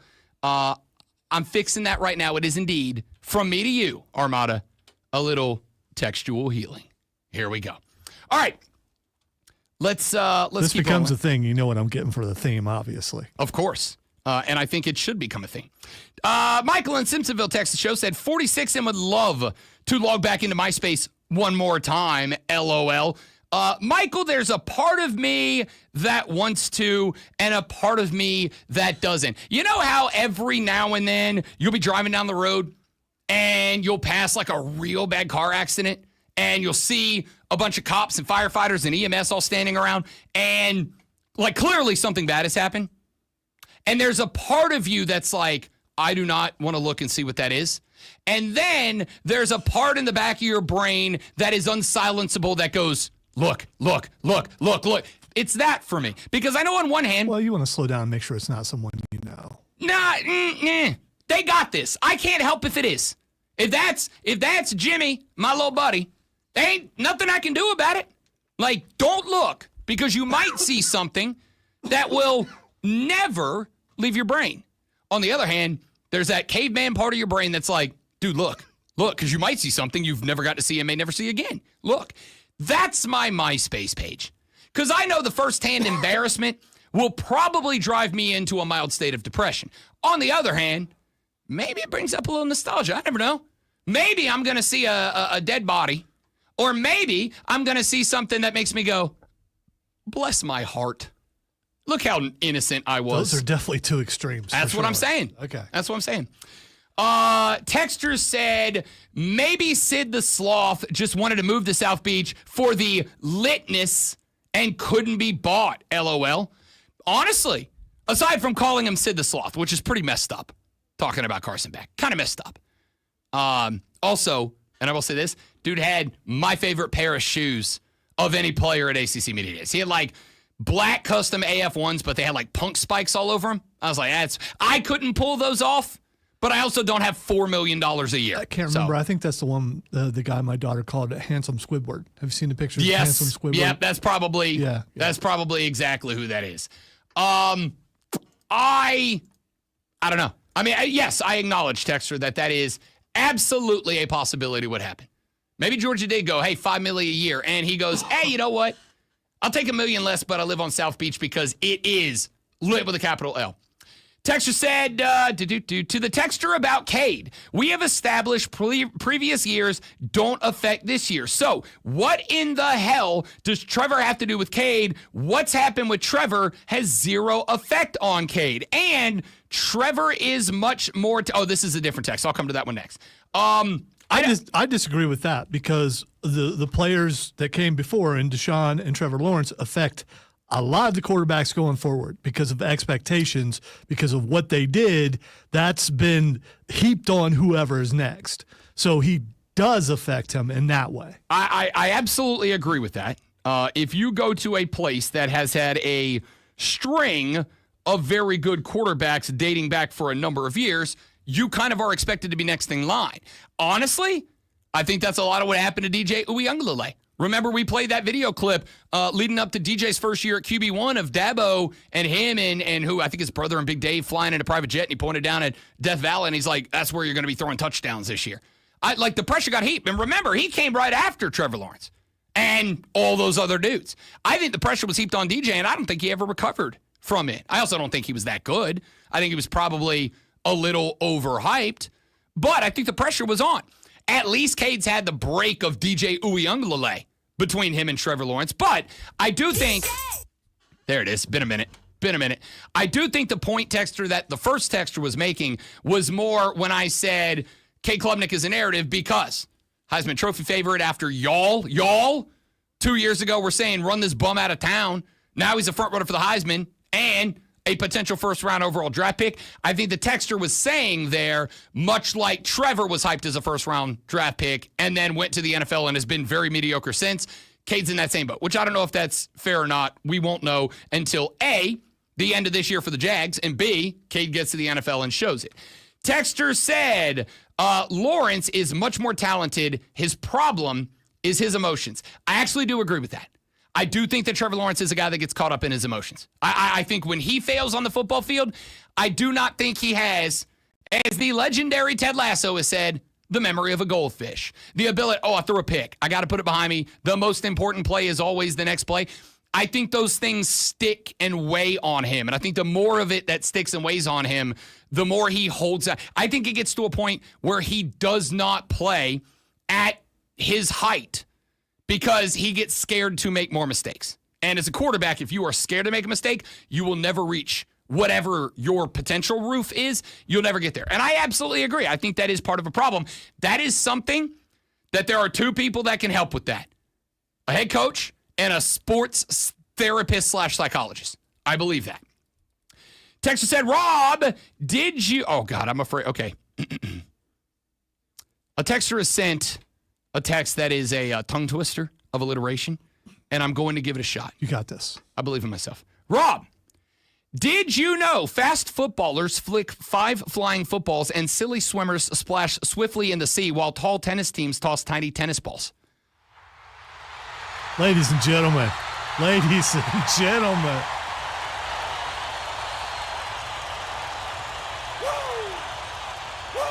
Texter, come at me, bro. Come at me, dog. I got this. Texter said, Rob, I am having a hard time buying into the South Carolina hype. In the past, every time South Carolina comes off a great year, the next year they poop the bed. Do you see that happening this year? That's not entirely true. Maybe in the recent past, but there were times where they were pretty good for several years in a row. I'll tell you what. That is from Dewey. Dewey, I will respond to that in the next segment. We're going to talk a little college football. Tell you what we're going to do. We're going to push the audio blitz to 9 o'clock for 2 reasons. Number one, I promised some textual healing in the last segment and this segment. I got to that. You're welcome. If you want to keep texting, 844-326-3663, I'll keep rolling through them. I do have a few more stories that I want to get to and time to get there, and we will. But I'm going to push the audio blitz to 9. And then I had a deep dive research project on the Atlanta Braves yesterday. And it is not going to be complaining about Braves baseball. In fact, quite the opposite. It's hilarious. And you're going to love it. I got that coming up later. I got at 9:20. I didn't say I was doing it at 9:20. I didn't say I was doing it at 9:20. Listen. I've decided I'm not going to try to embarrass you or anything. I'm just going to do the thing until the thing's canceled. Listen. But I was trying to help you out there. I didn't forget. In your creative teasing. I didn't forget. So that you would remember, especially with such a big thing coming up this weekend. By the way, speaking of big things, next Thursday, the illustrious Lulu Kesson makes a return to the show. Cannot wait. Just in time for college football season and Gamecock reports. Yes, indeed. So we got Lulu Kesson coming back next Thursday. Today. When we come back, I'll address Dewey's text. I got a bunch more texts from you guys. I'll respond to those. 844-326-3663. Send your text in now. I'll hit them in the next segment. 9 o'clock audio blitz. 9:20, fight, clap with the great one, Lonzo. 9:40, your text calls and whatever else we haven't gotten to. And I got to tell you, I kind of want to go back to the radioactive wasps thing for just a minute. We'll see where we go on the Rob Brown Show and the Fan Upstate, yo. You are so happy with yourself right now. I'm always happy with myself.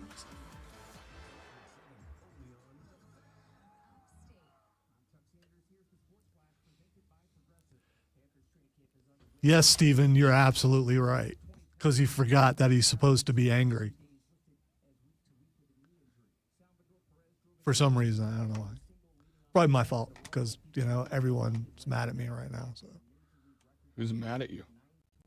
I just said everyone. I mean, don't say you're not, because I'll fix that. Just so I can be right.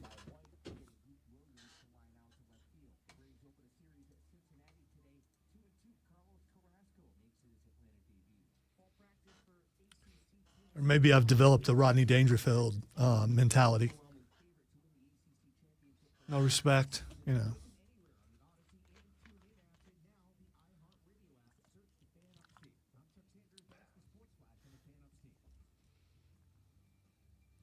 I hate that I think of clips and then I forget them. and I was like, as soon as I get to work, I'm going to record that. I'm going to do that. And I get to work, and it's like, what was I going to record? Oh, yeah. Maybe I should start doing that speak to your phone audio recording thing. There's probably an app, and I don't know what it's called. So, ooh, can you text yourself speech to text? You can. Actually, one of the things that I have been doing the last couple of weeks, normally during the course of the day, when I'm not actively show prepping for the next day, if I get a push alert or a text alert or whatever, that I'm like, oh, this is for the show tomorrow, I open that and email that to myself. Well, I do that on X. I'm constantly Xing myself 100%. Stuff for Saturday. If I have a thought that's like not connected to a website, I just hear something and I'm like, oh, this is a thought, this is a topic, whatever. If that's the case, then what I will do is I have pinned to the top of my text app. Pinned to the top is a text to me. And I will go to my text line, or I'll go to my text to myself, and I will type it in, and I will text it to myself, and then I do not close that text notification on my phone, so that when I come in the next morning at 4:30 a.m., when I put my phone on the charger and it lights up, the very top thing is a text from me that has all of the things that I had thoughts about. I do that with X. I do that with Messenger. I didn't even think about doing it on text. By the way, way to go, Brandon. I'm wondering, what did you sing though? Did you sing "Meet Me Halfway" across the sky, or did you sing "Danger Zone"? What's another Kenny? "I'm All Right"? Did you sing "I'm All Right"? Don't nobody worry about me. I'm trying to think of Kenny Loggins songs. "I'm Free." Greenville County Animal Care is the only shelter in Greenville County that accepts animals regardless of their condition, behavior, or circumstances. Help us help them. Stephen, only if you're throwing up the DX sign when you do it.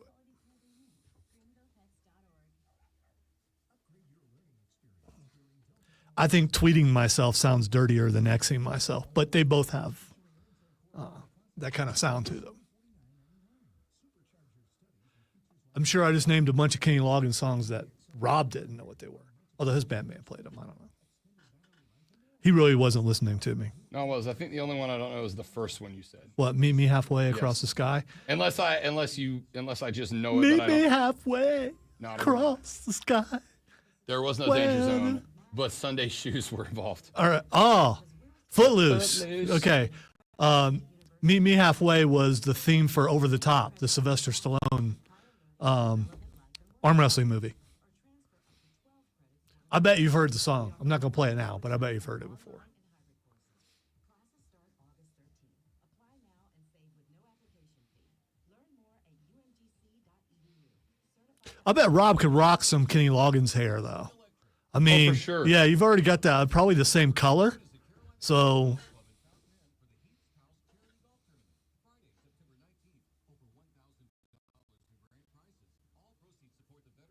yeah, actually, you already got the Kenny Loggins beard going, too, to a degree. So, I mean, you take the glasses off, let the hair go.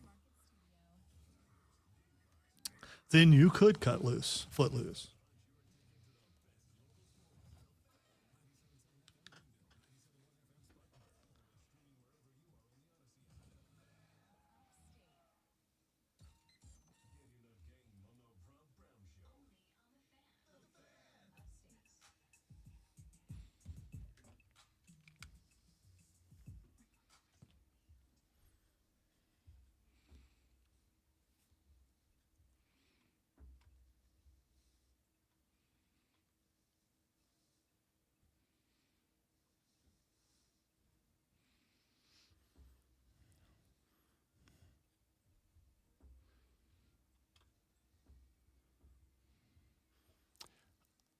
I'm not starting till it happens, just so you're aware. And for those of you on the stream, sucks to be you, but we're listening to Sexual Healing. But I've changed it. Textual healing, textual healing. Nailed it! It's the Textual Healing segment. The segment where those of you who complain weekly that I don't read the text line enough, I fix that for you. Today's your day. Maybe this is just the thing we do now. It's Thursday's Textual Healing. We're going to take the text that you've saved up all week, that I'm a big, fat, nasty boy and don't read all week long, and I'll read them here and respond to them here. So let's roll on with that. Primarily because we got a few more texts. One that said, Rob, the butthole of America is in Clemson. How do you find it? Head north until you smell it, and then you will step in it. It's a classic joke. It's never going to go away. It's always going to be funny. Corn chip. What a combination of sounds that was that just penetrated my ear holes during our Textual Healing segment. Yeah, I should have. I was trying to do that thing, and we know. We knew. Okay, we knew. Corn Chip text the show said, Rob, it's not ignoring. They must just be bad takes. Don't waste your breath on them. I will keep it a buck. I say I'm going to read every text. That's kind of a lie. Some of you send some real bad text. Yeah, and there's also Lonzo is awesome. I love Lonzo. Yeah, Lonzo is ignore great. every one of those. And those never make it to air. Every one of them. Dan the Superfan Man is back. Wondered where old P1 Dan the Superfan Man went. He said, and I quote, no wonder my texts weren't going through. I was texting the old text line. I've still been here, brother. My text test revealed the truth. 'Twas that I texted too many times to the wrong text line. I'm glad I tried this time. Signed, Dan the Superfan Man. Buddy, glad you're back, P1. Glad to have you back in the fold with the Armada, buddy. Glad you're back. All right, now, the reason that we have carried over this Textual Healing segment is I'm trying to figure out, does one of us have to sing that part, or what I will. What I ain't scared. Yeah. I ain't scared. Is because Dewey texted the show, and he said, Rob, quote, I'm having a hard time buying into the South Carolina hype. In the past, every time South Carolina comes off a great year, the next year, they poop the bed. Do you see that happening this year? Beamer, first year they overachieved. Second year they pooped the bed. Last year overachieved. Same thing happened in the Muschamp era. Okay, so I have a couple of things. Number one, I sincerely believe, and I do not mean for this to sound insulting, and I think even though it might, I also suspect the people who might be insulted by it are going to agree with the take. Outside of the diehards in and around Columbia, South Carolina, I don't know anyone who thought Will Muschamp was a good hire. Zero. I know zero people. Outside of the diehards, but where I was broadcasting from at the time down in the Sunshine State of Florida, which Destin's kind of like Greenville. It's a big retirement / Air Force military community. It's a melting pot of a little bit of anybody and everybody.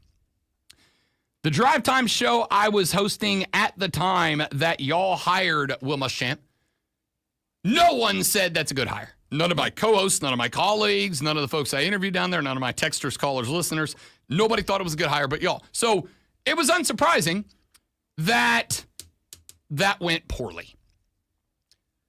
Beamer, for the record, because again, I believe in accountability of people who have the great responsibility of broadcasting in this industry. I thought Beamer was a questionable hire at best. We've talked about this. I don't need to go down it all over again. Dewey, I have a different vibe this year. I have a different vibe this year than I've had about years gone by. The first and foremost is, and we have mentioned this a gazillion times, as has everybody else in the game. Quarterback is a very important position. A good quarterback and a great quarterback can do things for your good team. Then there is a highest tier of quarterbacks to which only the most elite of the most elite make it to that tier. Tim Tebow was in that tier. Cameron Newton was in that tier. Robert Griffin III was in that tier. Only the best of the best make it to that tier. I am not 100% convinced that LaNorris Sellers is in that tier, but I am more convinced that LaNorris Sellers is in that tier than any other quarterback entering this football season, of which there are some very good ones. But I am convinced that LaNorris Sellers is closer to that elite program-changing quarterback tier than any other quarterback in college football this year. I believe that he is closer to that tier than Cade Klubnik is, than Dante Moore is, than Arch Manning is, than Garrett Nussmeier is, then, name your other quarterback here. And if he does reach that tier, he's the type of dude that takes your program and does something with them that you didn't expect. Jameis Winston in 2013. The Florida State Seminoles of 2013 did not win a national championship because of Jimbo Fisher. They just didn't. They won it because Jameis Winston was a special breed of cat who was in that tier. He was bottom of that tier, but in that tier. But Jameis Winston was special. Jameis Winston won the Florida State 2013 title, not Jimbo Fisher. LaNorris Sellers, I'm not saying he's in that tier. I'm saying I feel like he's the closest of any quarterback to that tier. And if he does elevate into that tier this year, that is what elevates you to the next level. But it's not just LaNorris Sellers. It's also Mike Shula, who I have put into what I refer to as the Peter Principle group of coaches. If you've never heard of the Peter Principle Nuts and Bolts edition, because I use it a lot on the show, is this. Every coach at some point gets elevated to one position higher than their competency level.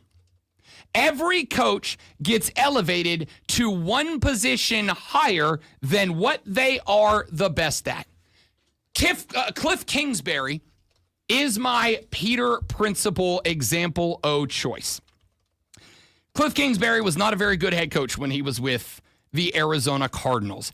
Anybody who watched that team knows that that is true. When Cliff Kingsbury left Arizona and he went to go become the offensive coordinator for the Washington Commanders, he got paired with Jayden Daniels. Jayden Daniels came in and immediately didn't just become Rookie of the Year. I've got Jayden Daniels right now as probably the 5th or 6th best quarterback in the National Football League. And a big part of that is because Cliff Kingsbury's competency level is the offensive coordinator spot. And he's back in that role. That's Mike Shula. Mike Shula got a lot of crap because of his short time as the HC at the University of Alabama. Mike Shula, I think, is a good offensive coordinator. And more importantly, I think it's like Gus Malzahn. Kind of the same thing. Great offensive coordinator. Kenneth is the head coach. Great offensive coordinator. That's part of the reason I think Florida State maybe due for a bounce back year. I think Mike Shula is exactly the type of coach you want to pair with a quarterback like LaNorris Sellers to get the most out of him, because it is much as it is about the raw talent of the QB. It is also about making sure that the offense is designed around him to give him the opportunity to use that talent. I think Mike Shula is that. I don't think Dow Loggins ever was. Dow Loggins was a tight end coach from Arkansas who just jumped to the top. Now, maybe he's going to be a successful head coach at Appy State. We'll find out. But I don't think he was the right guy for that job last year. I think Mike Shula might be. Might be. Let me say that on the record loudly. I think he might be. So you combine those two things together. You combine the fact that I have to assume the first home game at Willie B is going to be chaos. It's going to be electric. And if they can grab, I think, 5 straight wins right out of the gate, go 5-0, because remember, of the 7 final games of the season, 6 of them are against playoff candidates. 6 of them. Oklahoma, Ole Miss, LSU, Alabama, Clemson down the stretch. I have said already that I fully believe that the South Carolina Gamecocks may have the most difficult second half of the schedule in America. But if Lenoris hits that level, and if Shula runs the offense in a way that he can hit that level, I don't think they have to go 7-0 down the stretch. I think they could go 5-2 and make, honestly, they could go 7-2 and make the SEC championship game. Because Georgia, Texas, I think there might be 2 losses on the table for both of those teams. Alabama, I think there might be 2 losses on the table for Alabama, even though I do believe they're pointed in the right direction overall. I think we could very well have 2 10-2 teams playing for the SEC championship game. And if that is the case, I think 10-2 as an SEC team gets you in the playoffs. I think there's a chance 9-3 might get you into the playoffs. But I think 10-2 does. I am not saying South Carolina is going 10-2. And T-Swizzle, I'm coming to your comments in a second. Hang tight. I'm not saying I think South Carolina is going 10-2. I think if Lenoris does reach that tier, if Mike Shula, as I think he is the right guy at OC, and if they go 5-0 out of the gate, if here is where I will say this is what I believe. If South Carolina does not start 5-0, Mizzou, Kentucky, etc., Virginia Tech, if South Carolina does not start 5-0, they will not make the playoffs. That is my line in the sand. That is my exclamation point. If you do not start 5-0, you will not go to the playoffs. If you do start 5-0, it's on the table. You'll still have to go probably 5-2 down the murderer's road that is your second half, but 5-2 will get you in. If you have 1 loss in the first 5, you'll have to go 6-1 down the stretch. Good luck. If you go 3-2 in the first 5, you will have to go 7-0 down the stretch. And that's just not happening. Not because you're not a good team. That's just a brutal schedule. So that's where I'm at. Here's why I say all that. T-Swizzle has a couple of texts about Lenoris. He says he's not going to be as good as last year. He lost a ton. He can't carry them the entire season. Dude can't even throw a slant. State had way better players around him than State had way better players around him than who does Carolina have around him? Nothing. Stop the blasphemy, y'all wildin'. End quote. And yet he still beat Clemson last year. Here is my genuine response very quickly to T-Swizzle because we got to go to the break. Who does Carolina have around him? The only question that I say that I am comfortable saying that's a fair question for certain about is the running back position. Okay. Yeah. Running game. Because it's a great question. And I've said this a few times, if Lenoris Sellers is that guy and if Mike Shula is that guy and they don't make it, I think the run game may be very well to blame. We still don't know if Ashawn's going to get the waiver and be allowed to play. I don't know how we don't know. We got less than a month till football. What the hell are we waiting for? I'm sure Shane's steaming right now. We don't know what the run game's going to be like. Offensive line, big question marks. A lot of people saying they got better. I don't know. There are questions. I'm not disagreeing, T-Swizzle. I'm saying there are some players who are so good they can transcend just by being them and take pressure off of those spots. I think Lenoris might be one of those guys. Did I hit that might hard enough? I don't know. We'll find out. Audio Blitz when we come back, then Fight Club, then a blitz through all the stories we haven't gotten to coming up in the next hour. Before we get to any of that, ladies and gentlemen, sit back, relax, take off your pants, and enjoy this Sports Flash. Ew. The Atlanta Braves dropped their series against the Royals 2-1 with a 10-inning loss by 1-0 yesterday afternoon. Joey Wentz got the start going 6.2 innings with only 1 hit and 7 strikeouts. Kansas City used 9 pitchers with only 1 throwing more than 1 inning. Clemson Tigers, heard of them, were the media selection to win the conference after last week's ACC Media Days. 183 ballots were submitted with Clemson picked first on 167 of them. Miami and SMU were selected second and third, followed by Georgia Tech, Louisville, Duke, FSU, and North Carolina. The MLB trade deadline is today at 4 p.m. Yesterday, Philadelphia acquired reliever Johan Doran from the Twins in return for Eduardo Tate and rookie hurler Mike Abel. The Mets traded 3 minor leaguers for all-star reliever Ryan Helsley and Tyler Rogers from the Giants for 3 developmental players. Hour number 4 coming up next.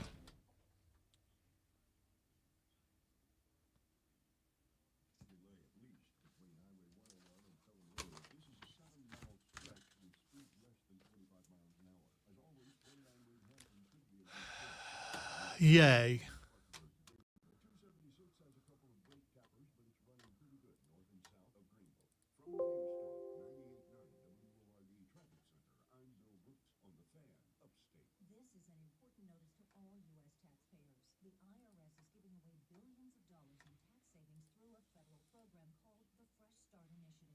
aid delinquent taxpayers. This initiative was established for anyone facing financial hardship and unable to pay their back taxes. Qualifying and enrolling in this program will stop all collections, settle your delinquent tax problem, and even reduce what you owe by thousands of dollars. Call the hotline at People's Tax Relief to see if you qualify and get this free information by dialing 800-922-1284. If you have unfiled tax returns or cannot afford to pay your personal or business back taxes, you can now get the help you need. One simple phone call can resolve your tax problem and save you thousands of dollars. To see if you qualify and to get this important free information, call 800-922-1284. 800-922-1284. 800-922-1284. Texting privacy policy and terms and conditions posted at textingterms.us. Texting enrolls you for recurring automated text marketing. When I get that feeling, I need textual healing. Textual healing. I had Danger Zone in my head all day. I'm going to have this in my head all day today. So I was looking through to Kenny Loggins songs, trying to find that song for you, and I found there's a song, and I don't remember this, with Kenny Loggins and Steve Perry singing on the same song. Really? Yeah, I don't know what that is, but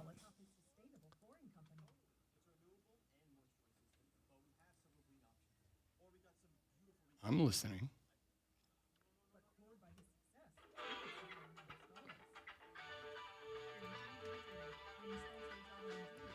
that's a Journey sounding guitar. This thing. I have heard this song, I don't know that I have. but I've only heard it on Classic Rock 101. I Yeah. don't remember hearing it when it was out. I have a very important question. At the opening, I'm trying to remember what it was. I think it was a 17. Did you fart? Yeah, that was me. Was it actually? Oh, yeah, that was me.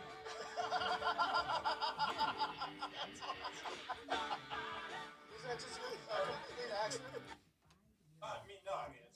You're out there for like 6 hours. Like, you're eating different food over there. Stuff's gonna happen. And like, Did you know that it was that loud?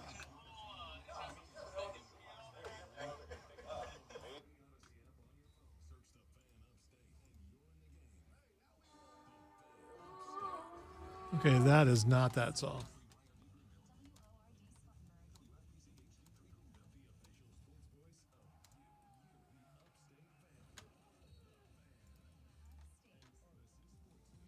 Time to cut this while the intro rolls, but we'll find out.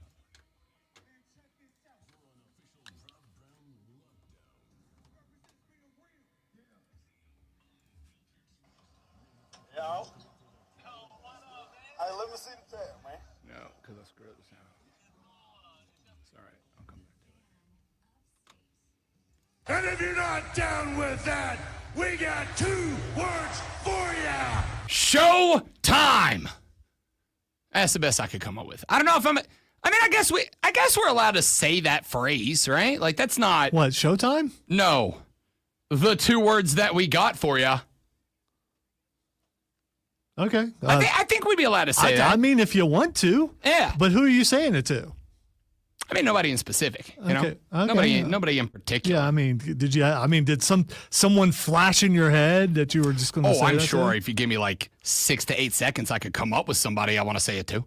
But I'm not thinking about them right now. I'm thinking about one thing and one thing alone. I am thinking about the fact that, dear friends, we are now inside of a half of a day remaining. We are now inside of 11 hours remaining between us and tonight's kickoff of the NFL Hall of Fame game. Y'all, we've been saying it for 2 weeks now. It's football season. We had SEC Media Days in Atlanta, Georgia. We had ACC Media Days in Charlotte, North Carolina. And we said, oh, it's football season, it's football season, it's football season. And it was true, and we meant it. But now I mean it more than I meant it then. It's football season. And preseason. But it counts. The word season's in preseason. It's football season. Hall of Fame game tonight. We're going to talk a little bit of football later on in the hour. But I do want to get to the audio blitz. Got a couple of sound bites that I've been carrying around for you for a hot minute. Let's get into them. I want to start with this one. Lonzo and I have for a very long time tried to tell you, the smartest dudes on a football field, everybody says quarterback. It's not unfair. But the smartest dudes on the football field are offensive linemen. Always have been, always will be. They have to deal with more moving and changing and adapting parts than a quarterback does, honestly. Because defenses are not just constantly shifting up till the snap in front of them, changing their blocking assignment every time they do. But on top of that, they also change when everything starts. You got to adapt to what they're doing in the play. And on top of that, you kind of got to know physics too. Because you've got to know how your body position versus his body position. How do I get leverage? How do I get my center of gravity? You got to know a lot. Which is why Cowboys offensive lineman Tyler Booker has just come up with the best phrase I have ever heard to describe an offensive lineman. I mean, that's just the epitome of offensive line. You're doing algebra in a fist fight. You know what I mean? Algebra in a fist fight. Now, the rest of the clip wasn't really much. He was talking about the fact that, yeah, it's a challenge to move up to the NFL level and play. But that's all I cared about. He called playing offensive line, quote, doing algebra in a fist fight. And that's the best description I've ever heard, and that's exactly what I'm going to call playing offensive line from now on. That's spectacular. I absolutely love that. Like a lot. Hey, the Atlanta Braves played the Minnesota Twins 3 times. Scratch that, not the Minnesota Twins. The Atlanta Braves played the Kansas City Royals 3 times this week. Yeah, that's a team. You don't get that team wrong. It doesn't matter. Neither one of those teams matters. Well, I don't. Again, down the hall, they really. Yeah, go ask him what he thinks about the Royals. Okay. I'm guaranteed Right. he's going to say, yeah, we don't matter. So I'm not going down there. Should have. They were on their way up. Now they're just kind of flatlined. So are the Braves. Which is why, of the 3-game series, the single most entertaining and interesting thing that happened was from Maikel Garcia and a B.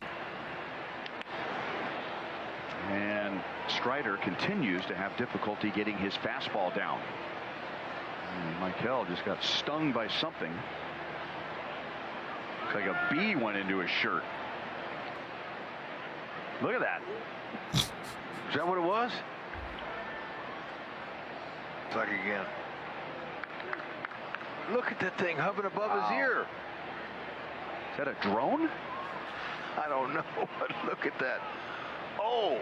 And then he made the mistake of opening his shirt. And Take Buck that. said, thank you very much. Yeah, take that ball. Oh, he's going for 2. And he's going to be in there. Maikel Garcia got stung by a bee. And they know that because in what is maybe the single most dramatic television experience of the 2025 Major League Baseball season thus far. It wasn't a big dong. It wasn't a great breaking ball. It wasn't Paul Skeens throwing a $192. No.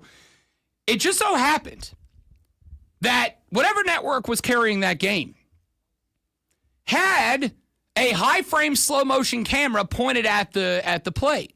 And they were able to capture this bee, I think it was a bee, that had to be about yay big, hovering next to his helmet. It's more like a hornet. I thought it had to be, but I looked at it. Yeah. It's kind of like it's round. It's not like long like a hornet. It was round.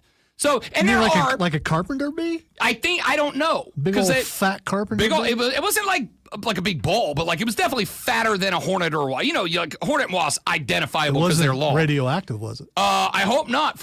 Maybe I hope it is, because if so, if Maikel Garcia starts launching balls into different area codes, like maybe it was.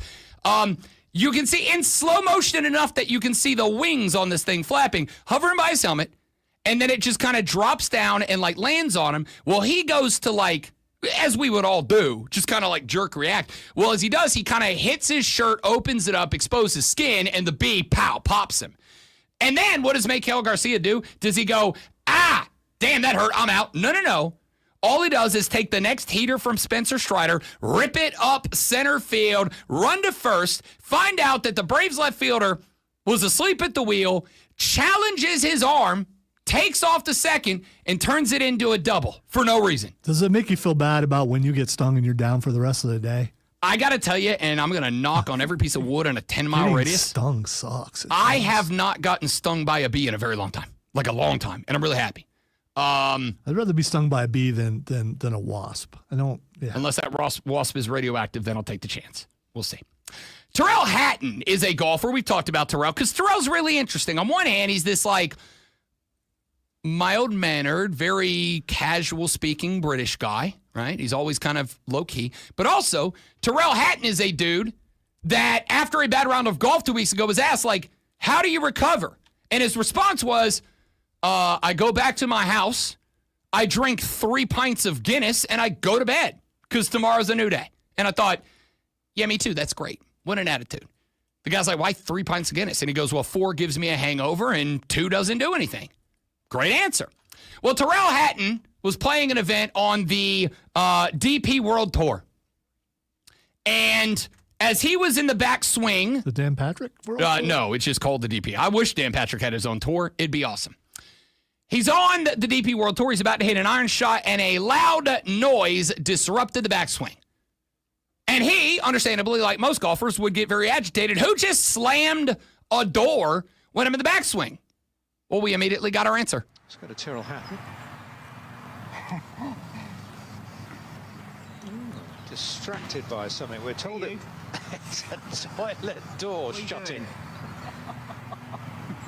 That's my fiance. Trying to put me off. Was. You should be ashamed. Come on. Oh, fantastic. She follows him every step of the way, every tournament, rain or shine. Fantastic. Might as well have a laugh at her expense. Tyrrell Hatton was in the iron for the backswing, or in the backswing for the iron shot, and a porta potty door slammed on the course, and it disrupted him. He pulled out of the backswing, looked over, and you could see the expression, not very happy. Now, again, Tyrrell Hatton's not a guy that's going to, like, yell, hey, bleep you, buddy. He just kind of looks over like, who the hell slammed a porta potty door? Turned out it was his fiance. And because he looked at the camera and said, that's my fiance, the camera immediately swivels to the porta potties just in time to see Tyrrell Hatton's fiance coming out of the porta potty. And when she realized what just happened, you can see the face of, oh my God, my fiance just put me on international television after using the pooper. That's not good. By the way, I just got recruited by somebody via text. I can make up to $12,000 a month, working as little as 60 minutes a day. Yeah, that's a promotion. Does that sound like a scam that to you? I don't know. No, dude, go for it. Look how long it is. Oh, God. I've never sent a text that long in my life. I have never been recruited via text before. That's right. I feel important today. Let's. I want to take you for a 2-clip adventure here for a second, and I want to start with this one for 2 reasons. One, it's pertinent to the next clip. It's something that happened, speaking of golf, on the golf tour a couple of weeks ago. Number 2, because it's one of the funniest things that's ever happened on golf television or television in general. So far above the green, downwind you can get onto this green, but Scheffler.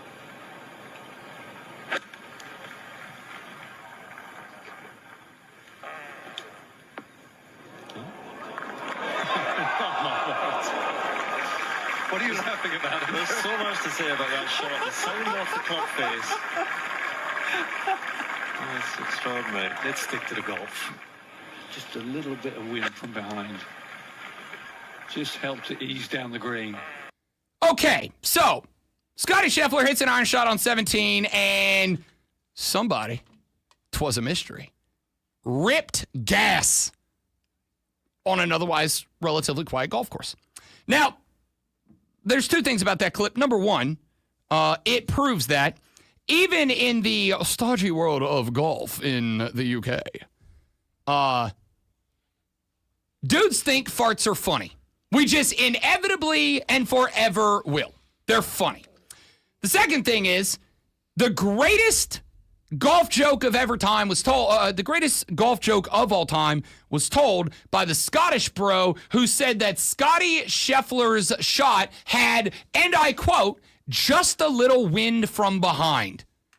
That works on every level because 1, he was hitting a shot with a tailwind, meaning the golf ball had literal wind, literally helping it from behind. Number 2, it's a fart joke because he farted. So he had wind from his behind. And you can combine wind and behind in any combination, and it's a great joke. This is like breaking down a magic trick. It's not necessary. It's man. spectacular. I think we all get it. Spectacular.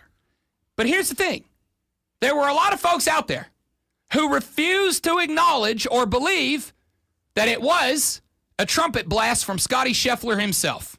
Well, there's other mics and blah, blah, blah. The Pardon My Take podcast on the Barstool Network had Scotty Scheffler on their show, and we figured it out. I have a very important question for you. At the Open, I'm trying to remember what hole it was. I think it was the 17th. Did you fart? Oh. Yeah, that was me. Was it? Actually? Oh, yeah, that was me. That's awesome. Was that just a complete accident? No. You're out there for like 6 hours. Like you're eating some different food over there. Some stuff's gonna happen. Like, Did you know that it was that loud? no, you never know when the boom mic's there. You never know what they're gonna pick up. So there you go. Mystery solved. It was indeed Scotty Scheffler who got caught ripping one on a live mic and completely unapologetic about it. You're out there for 6 hours. You're eating different food in a different country. Quote, things happen, end quote. All right, and the one giggler in there, was that by accident? I mean, what a question. So he's asking him, did he intentionally do that? I don't think it's intentional so much as like he just No, swung. he just asked him if he intentionally did that. No. That was the question from the giggler. I don't know the guy's name, but giggler. He was giggling a lot. I'm guessing he's a large guy. I think he's laughing. Hey, do you do that on purpose? I think he's laughing for two reasons. Number one, I'm tired of pretending like farts aren't funny. They are. And the older I get and the more they become just a thing that happens even when I want them to. The sound is funny. The after effects are not. I'm going to say that's per user. I was going to say, don't ever complain coming out of that room over there then if that's funny. I think it's per user. I'm also going to say, I'm not going to say all of us, but all of us have at one point, as the old expression goes, trusted a fart and got it wrong. Can you imagine if Scotty trusted that and got it wrong in that spot? Scotty Scheffler has withdrawn from the Open Championship. Why? Reason? Undetermined, but he changed pants. I think my comment earlier in that room was it smells like old people gas in here. You get it. Yeah. You get it. It's not. It's. All right. One more from the same pod, only because we like Ron Rivera a lot, right? Big fans. He also, this past week, I enjoyed interviewing Ron Rivera. I actually got to talk to Ron at the ACC Media Days very briefly. That's when I got the old tap under the table, like take over the interview by someone whose name has a C in it. Ron Rivera is a wonderful person to have a conversation with. However you feel about him as a head coach, I can attest Ron Rivera is a great dude. He was also on the Pardon My Take podcast earlier this week. Ron Rivera is working his way towards becoming a dude. Sundays are a lot different for you. Yes. Do you like Sundays? Like getting to sit down on your couch, watch every single game?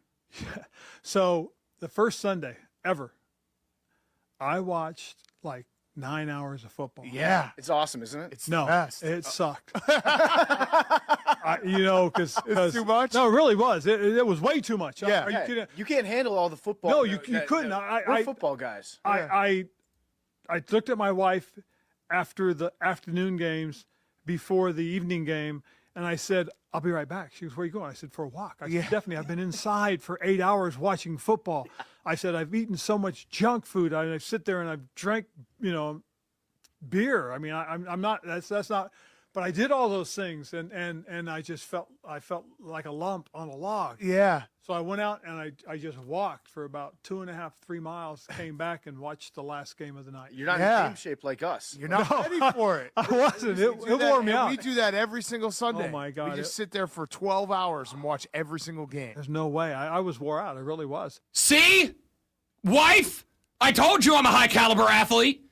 Ron Rivera is in incredible shape. I talked to him at Media Days, and I'm like, dude, this guy hadn't missed the day. This dude still got it. But he said, I ain't got it in me to sit down on a Sunday from game one to Sunday Night Football. I had to go out and take a walk because it's the wings and the beer and the this and the that. This is why I say, if you are an every game, every day football dude, I need you to know, or gal, dude's an all-inclusive term, all right? I'm talking to all the P1s of the Armada out there. If you are an every game, every day football dude or chick, please know that you are in an elite class of performer.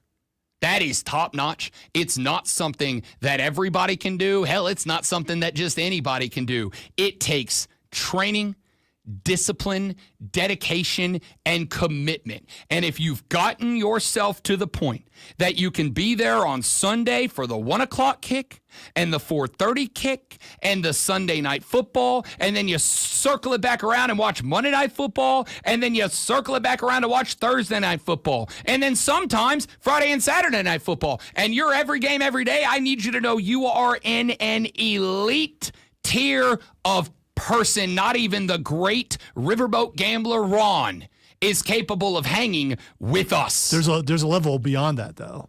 The guy who watches an equal amount of college football the day before and then does it the next day with the NFL. That dude is the Ichiro Suzuki of football watchers. There's Hall of Fame, and then there's Ichiro. That's where you are. Some of us are lucky enough to get paid to do that. At least I get to tell my wife, sorry, honey, it's my job. And she can't argue because it's true.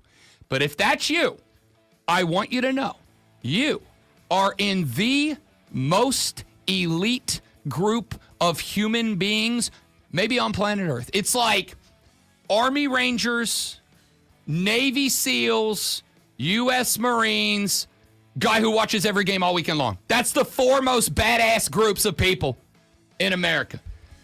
Dewey texted the show and said, my farts smell like eggs and are messy. Dewey, you should stop listening and call your doctor. Right now. That's a problem, dude.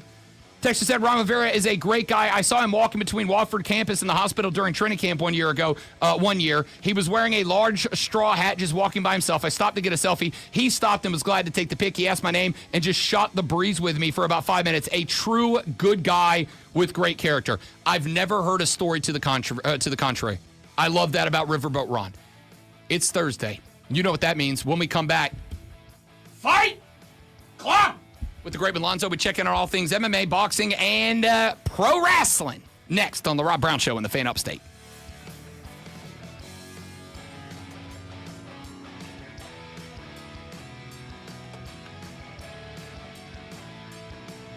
It's the first tease this segment's gotten in months, and I'm okay, weeks. Let's not say months. That's a little dramatic. I am teary-eyed. I'm gonna leave the room to pull myself together.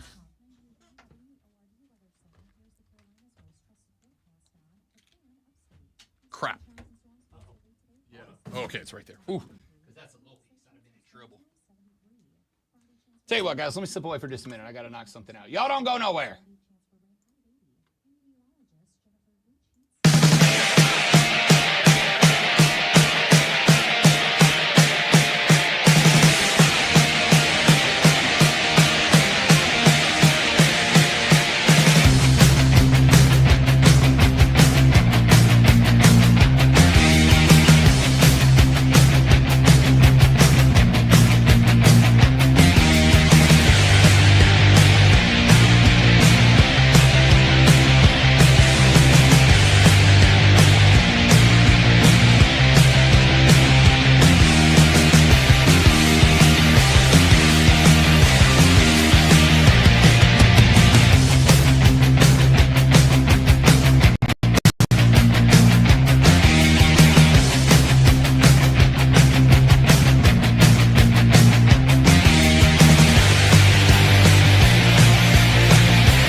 welcome into the Fight Club, where I realized, I don't have any wrestlers in my intro there. I don't know You really why. don't, actually. Yeah, and I don't know what happened there and why I didn't do that, but there's only so much room for, I've got my favorite MMA guy in there. We got Rob's favorite MMA guy in there, and Conor McGregor. We've got, slander. The greatest of all time. I won't stand for it.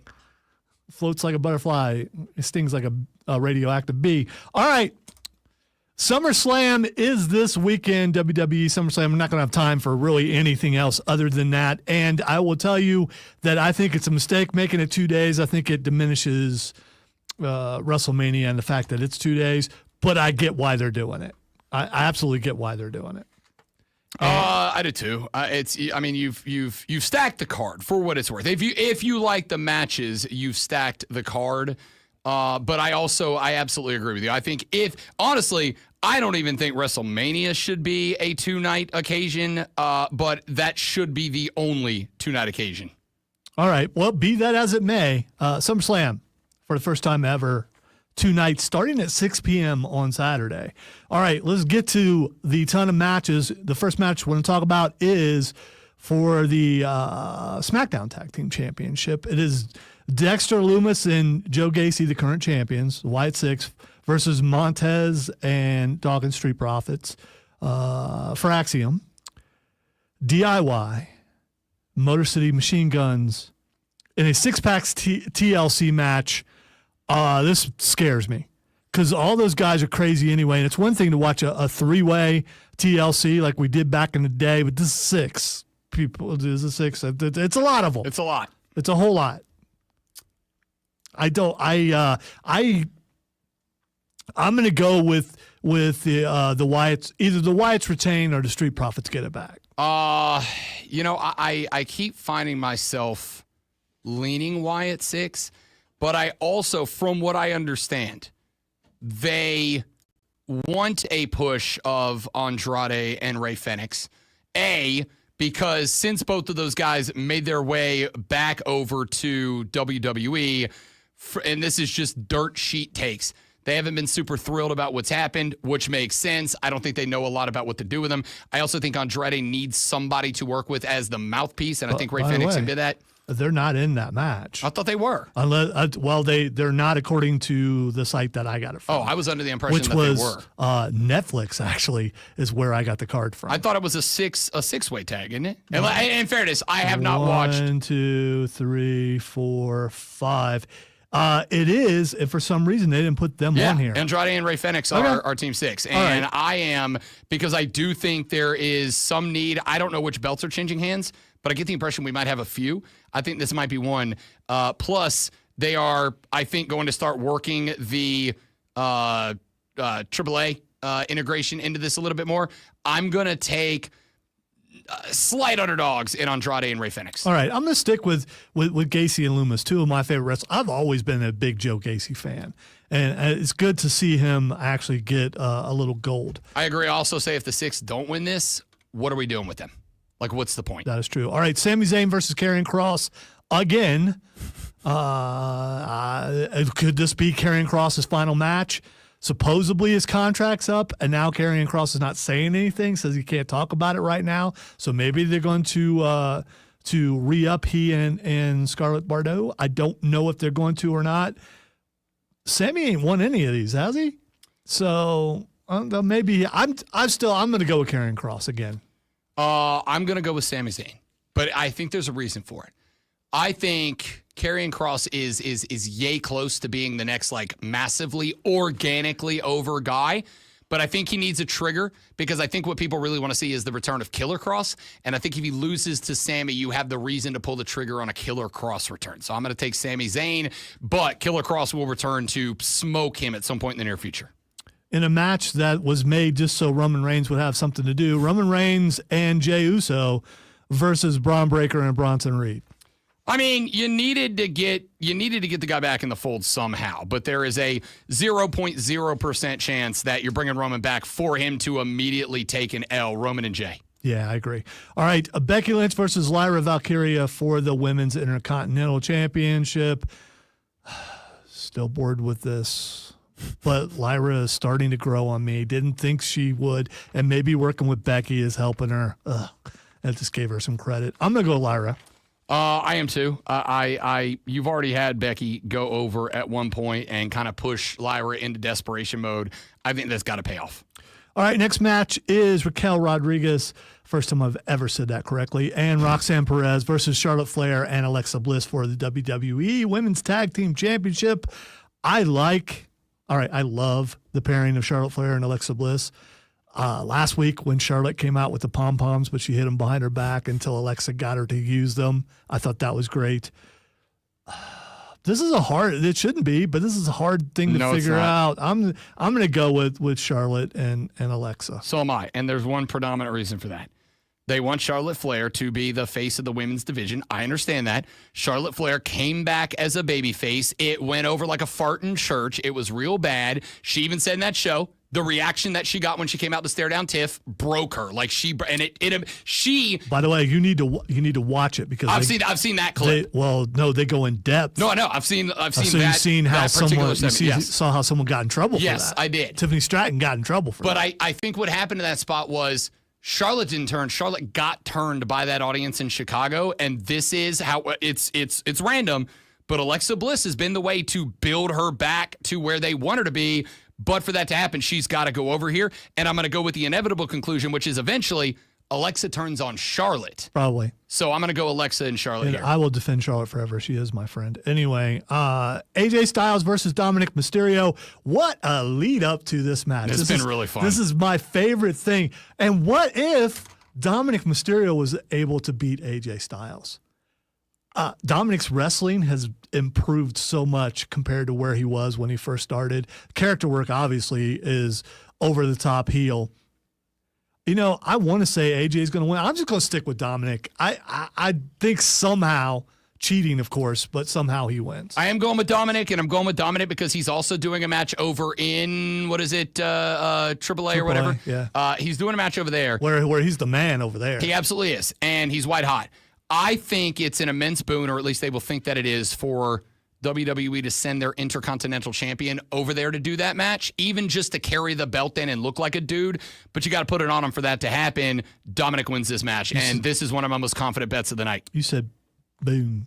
I just want. It's a boon. It's a boon, but you said boon. What do you want? I married my wife. I know. Just every once in a while, those things slip through, and I think they're hilarious. I'm not being critical. I just think they're funny because I go through the same thing at home.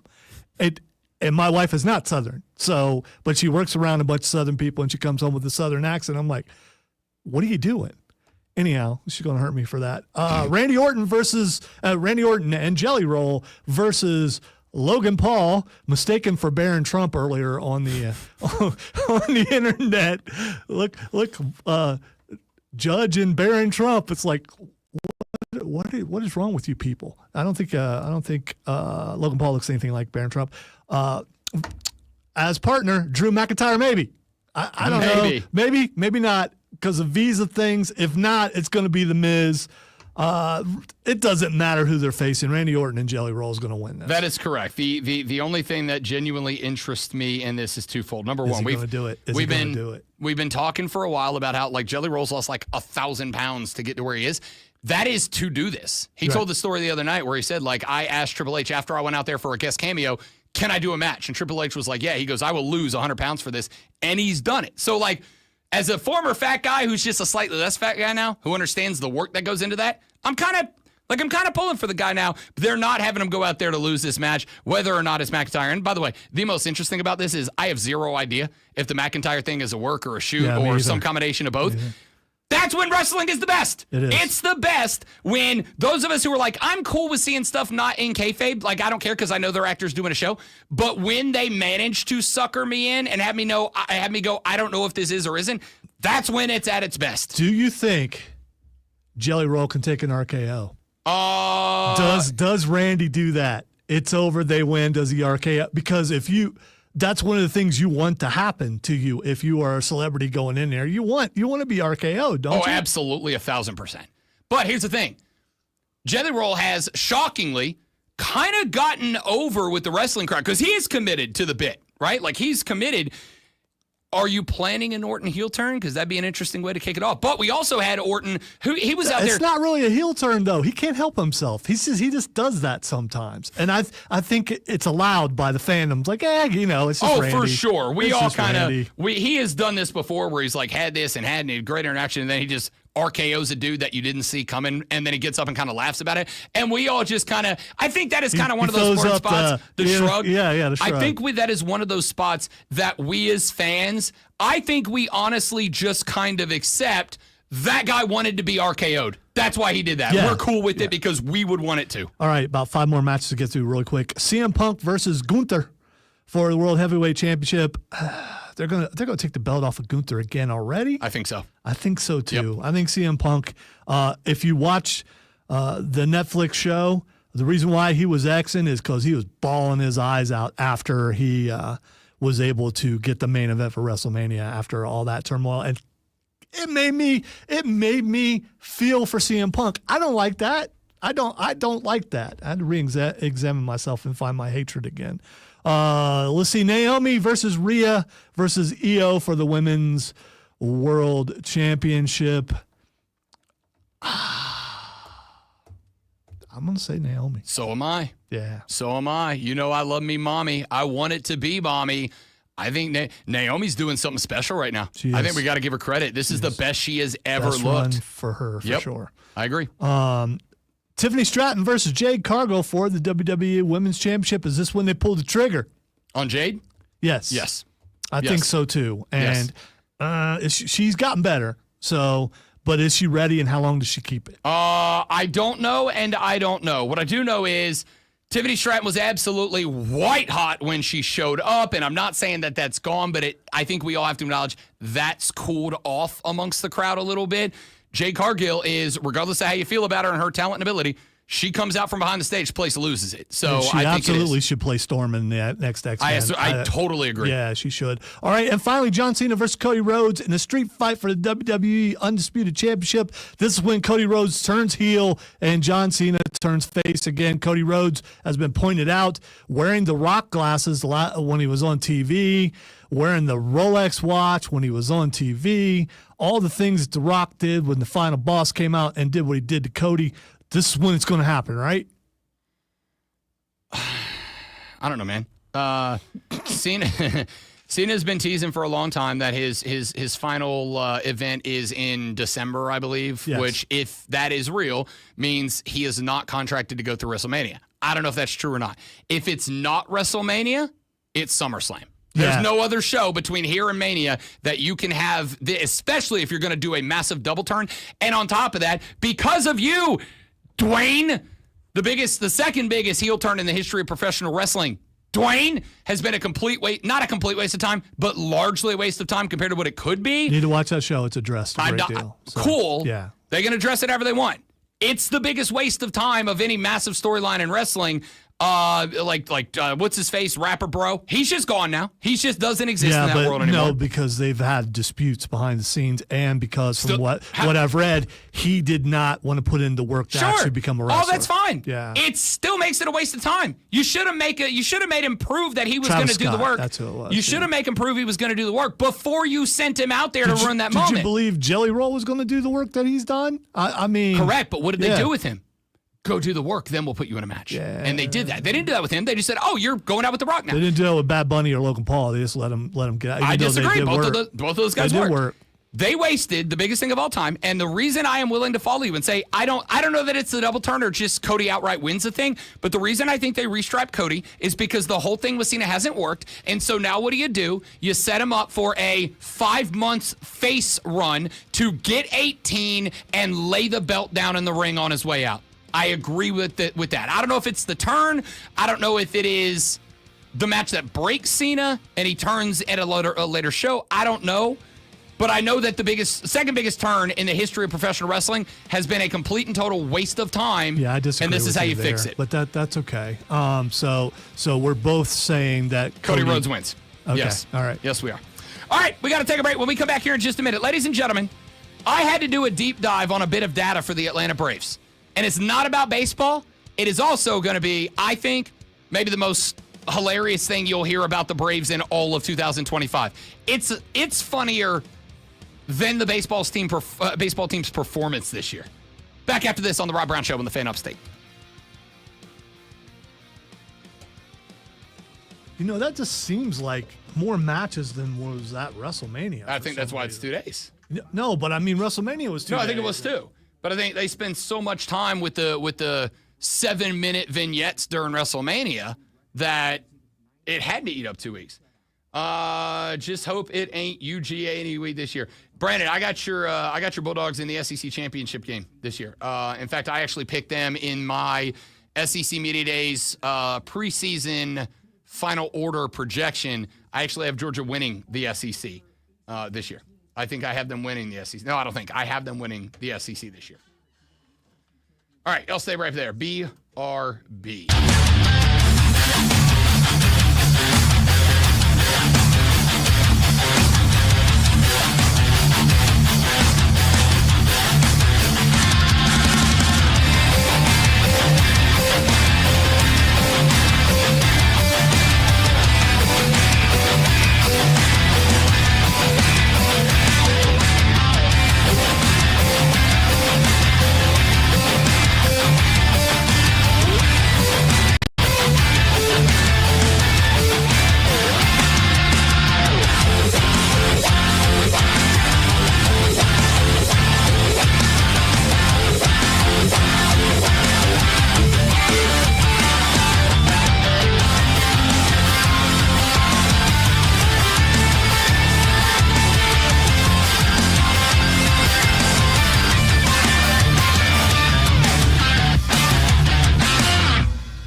Okay, a couple quick things to hit on the way out. I found this clip from Major League Baseball player Whit Merrifield.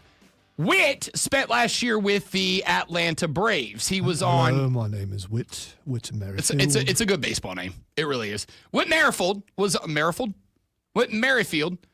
a baseball pod earlier this week, and he said this. When I was with the Braves, one of the pitchers on the team last year, I won't say his name because I don't know if he'd like me sharing this, but before he pitches, we would go and there'd be like a group of like 5 or 6 of us that would go take a shot. Love that. One game, Usher was in town throwing out the first pitch, and he threw out the first pitch. We're all getting warmed up, go in the dugout. The pitcher comes in. We go upstairs to the locker room, and Usher's exiting, and I yell at him. I go, Usher, you want to take a shot? And he kind of laughed, and his manager was with him. He goes, I think he's serious. So Usher was like, yeah, I'll take a shot. So he came over, and there was like 8 of us around, and Usher did the salute, said, like, hope y'all win or something like that. And we took a shot with Usher before the game. And then we won. Awesome. So we're like, we need Usher around all the time. Man. Yeah. One of the coolest things that's ever happened to me was taking a shot pregame with Usher. So Whit Merrifield says, I'm not going to tell you who the pitcher is, but there's a pitcher for the Braves who, every time he's going to pitch, takes a shot before he goes out onto the baseball field. Now, I don't care. Cool. If that's what works, that's what works. I must misheard or you misheard. I think he said they. I thought he meant all the guys take a shot. No. He said. Are you sure? Yes, he said there is a pitcher in Atlanta who takes a shot before every game. He said now there are some guys that would take a shot with him, but there's one pitcher who every time he pitches, before he pitches, takes a shot. Cool, I got no problem with that. None at all. If a shot of Jose Cuervo helps you go out there and rack up 9 Ks through 6 innings, have at it, bud. You didn't do that today before you got here, did you? No, I did not. And listen, I'll be honest with you. There have been in my past when I did night shows in bars. Yeah. Robbie B's not back a shot of whiskey before a show every now and then. It takes the old edge off. And there's an edge every show. So, I listened to Whit Merrifield when he said, I don't want to give it away in case he doesn't know. But then he told a story that before one of this guy's performances, Usher was in the house, the musician, the artist, and he said, we asked Usher, you want to take a shot? Usher said, yeah. So 7 or 8 of us gathered around a table. Usher gave a toast. We all took the shot. He said, hope you all win. Good luck. That was one of the coolest things. So I said, wait a minute. It's a home game. Usher was there, and this guy was pitching. I can figure out who this is. Okay. So I went and I researched Atlanta Braves home games where Usher was in attendance. It has happened twice. Now, it happened once this year. It happened earlier this year, and Chris Sale was pitching. 6 innings, 5 hits, 6 strikeouts, 1 earned run. Scratch that. Sorry. Mets. It was against the Mets. They won 5-0. Chris Sale went 8.2, 5 hits, 7 strikeouts, 0 earned runs. So if it's Chris Sale, buddy, I will buy the next shot of booze for you because that's one of 8 good pitching performances from the Braves this year. But what Merrifield said, he was with the Braves. He was not with the Braves this year, so it's not this year, so I had to go back in the past, and I did. And I went and found out that last year, on September 14th, the Atlanta Braves were at home playing the LA Dodgers, a game that they won 10-1. The pitcher that day went 6 innings, 5 hits, 6 strikeouts, 1 earned run, and the pitcher was Chris Sale. So now, courtesy of Whit Merrifield, who said, I don't want to tell you who it is, but then said, but this guy was pitching when Usher was there for a home game. When I was a Brave, who was a Brave for 1 year, Usher came 1 time. It was at A when Chris Sale went to the bump, went 6 innings, 5 hits, 6 strikeouts, 1 earned run. By the way, Whit Merrifield, who took a shot before that game, 3 for 4 with an RBI. I was going to ask you, though, did he necessarily point out that it was the starting pitcher? Could it have been someone who... It could have been. Yeah. It could have been. Pitched relief. It could have been. And that is why it's up in the air. But I'm willing to roll the dice. I'm willing to roll the dice and say it's got to be Chris Sale. Because 2 times Chris Sale has pitched a game with Usher, both times electric performance. I am going to say that Chris Sale is the pitcher who knocks back a shot of something before he goes out to the bump and apparently is lights out. By the way, since he showed up to Atlanta, Chris Sale's been the best pitcher not named Spencer Strider in the building. He was a Cy Young candidate before he broke 2 ribs this year. Ladies and gentlemen, I am not saying that I endorse knocking back a shot of liquor before you do your job, unless you're Chris Sale, in which case I'll buy the next bottle, bud. Yeah, if you're driving, you probably don't do. I mean, yeah, obviously. If you're part of the Armada, don't do that. Obviously, but if you are a Major League Baseball pitcher, full endorsement, do it absolutely because it's clearly working for Chris Sale. Spectacular, absolutely phenomenal. Yeah, that's all I got. I had some more stuff, but we'll get to it because we got one more show this week. Cool. Now, the Rob Brown Shield presents. You should laugh. That was bad. I don't disagree. And I looked up. I had one more, but then I'm like, oh, we got like 22 seconds. And That's otherwise, not enough time. Above average, a really good show, I thought. I agree. You just rounded out with that. What do you want? What do you want? Maybe if you took a shot before the show. 99 yards, and then I ran a sweep play on goal to go. I Steve Sarkisian'd our show. What do you want? I thought you fumbled out of the back of the end zone. But anyway, all right, the first thing that's Xing is, speaking of fumbling out of the back of the end zone, no, that was a horrible transition. I'm not going to do that to myself. All right, the first thing that's Xing is Jason Momoa. Jason Momoa Xing. I got nothing. I'm going to simply cross my fingers and hope that it is a superhero movie correlation. No, he shaved his beard. Okay. I mean, listen. Have you seen him without? He shaved his beard because Dune 3 is getting ready to start. Gotcha. Yeah, and he's on that. So it's a different look when you see him without his beard. As a bearded American, here's what I'll tell you. With the beard, I look like this. Without the beard, my own wife describes me as a, quote, particularly bad Southern Baptist Quartet member. When I shave the beard, I am a different human being. There is one reason and one reason he alone. Would sing tenor. 100%. There is one reason and one reason alone that I do not occasionally, just to change up the vibes, shave the beard. And that is because the beard does a wonderful job at hiding second chins and occasionally third chins. I've told her, if I get down to under 200 pounds, I'm going to clean shave just to see what it looks like. Please don't do just that. to see what it looks Please. like. I'll let it grow back. I'll let it get back to normal. But if I get under it, I'm 205 now. If I get under 200 pounds, I'm going to clean shave just to see what I look like with less of a second chin. Because I honestly don't remember. Were you here when Chris had a beard like down to... Yes. And then he shaved it off? Different guy. Yeah, and that's that was disturbing. I almost asked him, hey, who are you? Last time... I don't think I had that problem because you're taller, so I don't know. The last time that I was fully clean shaven. You started to say cleavage for some reason. The last time that I was fully clean shaven was 2017. It has been 8 years since the last time I was fully clean shaven. If I get to 199, I am going clean shaven just to see what I look like. Oh. Now I'm rooting against the weight loss. All right. And I never thought I'd say that. The wife did say she'd be cooler with the long hair if I was clean shaven. She's like, you got to pick one or the other. If you go long hair and beard, all right, you sold me. I will look homeless. You sold me. All right. The next thing that's Xing is Shannon Sharpe. Shannon Sharpe Xing because he has been fired from ESPN. Shannon has to pay a young lady. Well, she already he settled. Has to pay a young lady like $24 million over sexual abuse claims.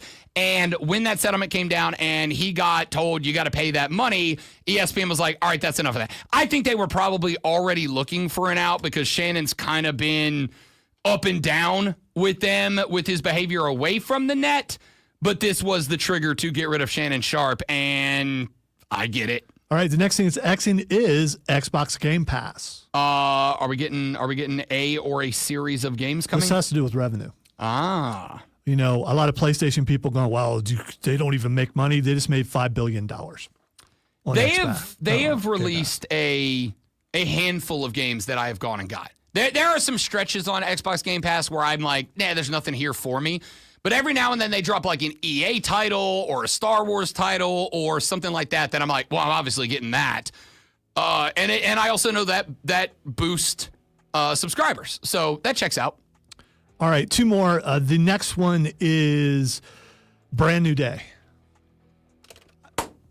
No, not Brand New Day as in Spider-Man Brand New Day. Yes. We are exactly 1 year away from it. So I saw yesterday. It was released today. Next year? Next year. I'm in. Yes. I saw yesterday a report, and again, everybody's got their rumors, but that this Spider-Man movie is going to be separated from the Avengers stuff, from the Doomsday stuff, And it makes sense because it's like nobody knows who he is. It's going to be grounded, and we know the Street level, we know the Punisher's Punisher's in it. going to be in it. So I wonder if that is going to be like, it's unrelated to the Doomsday Fisk stuff. knows he exists. He mentioned him. But he's forgotten who he is. Well, he probably never knew. Or he never was. knew. Yeah. So I'm interested to see well, what they actually, do. no, everyone knew. Yeah, I'm interested to see if this is a let's reset Spider-Man into this universe, or if he is now totally separated. All right, finally, and we got to go. This is Exy, and I don't know why. Football is back. Ladies, gentlemen, boys, girls, children of all ages, the United States of America proudly presents Football Day! NFL Hall of Fame game tonight, 8 p.m. Don't miss it because you better damn well believe we're going to be talking about it tomorrow. Thanks for being here. Hope you enjoyed the show. If you didn't, it's your problem. Come back tomorrow. We'll do it again, and we will break down a football game. He's Lonzo. I'm Rob. Have a great rest of your day. It's the Rob Brown Show on the Fan Upstate. Later. You're such an a-hole.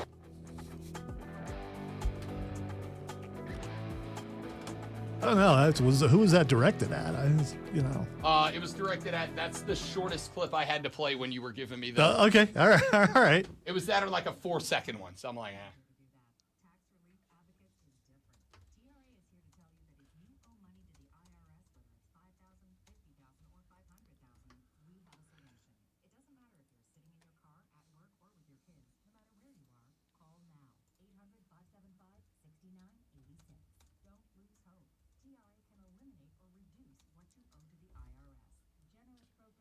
Oh, man.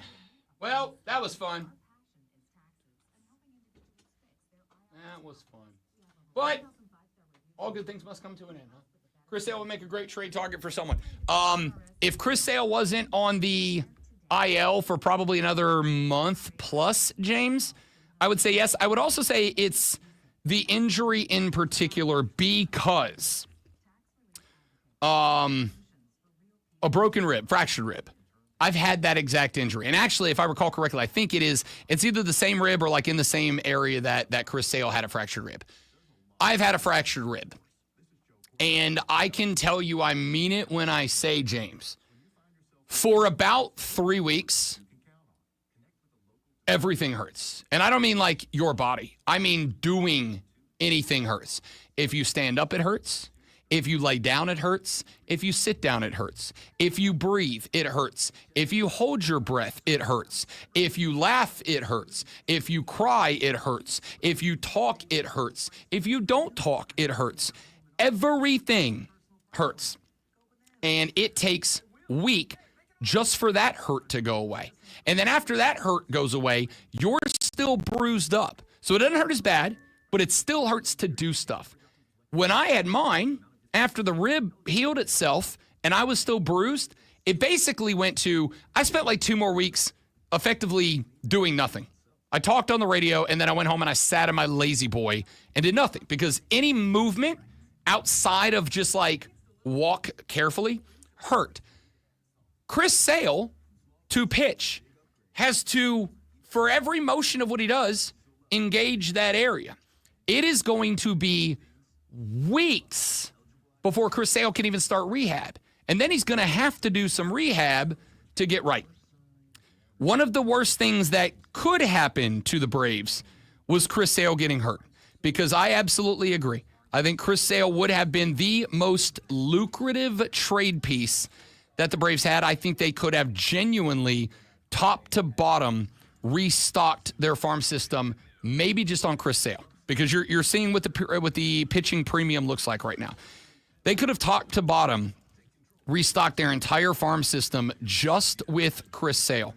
But because nobody's going to want a guy that not only do they have to wait a number of weeks, if not more than a month until he comes back from now, but it's also a dude that when he comes back, you don't know if he's going to be that guy or if it's going to take maybe a hot minute to get his life back together. So he's not worth it right now. I don't think Chris Sale's getting moved.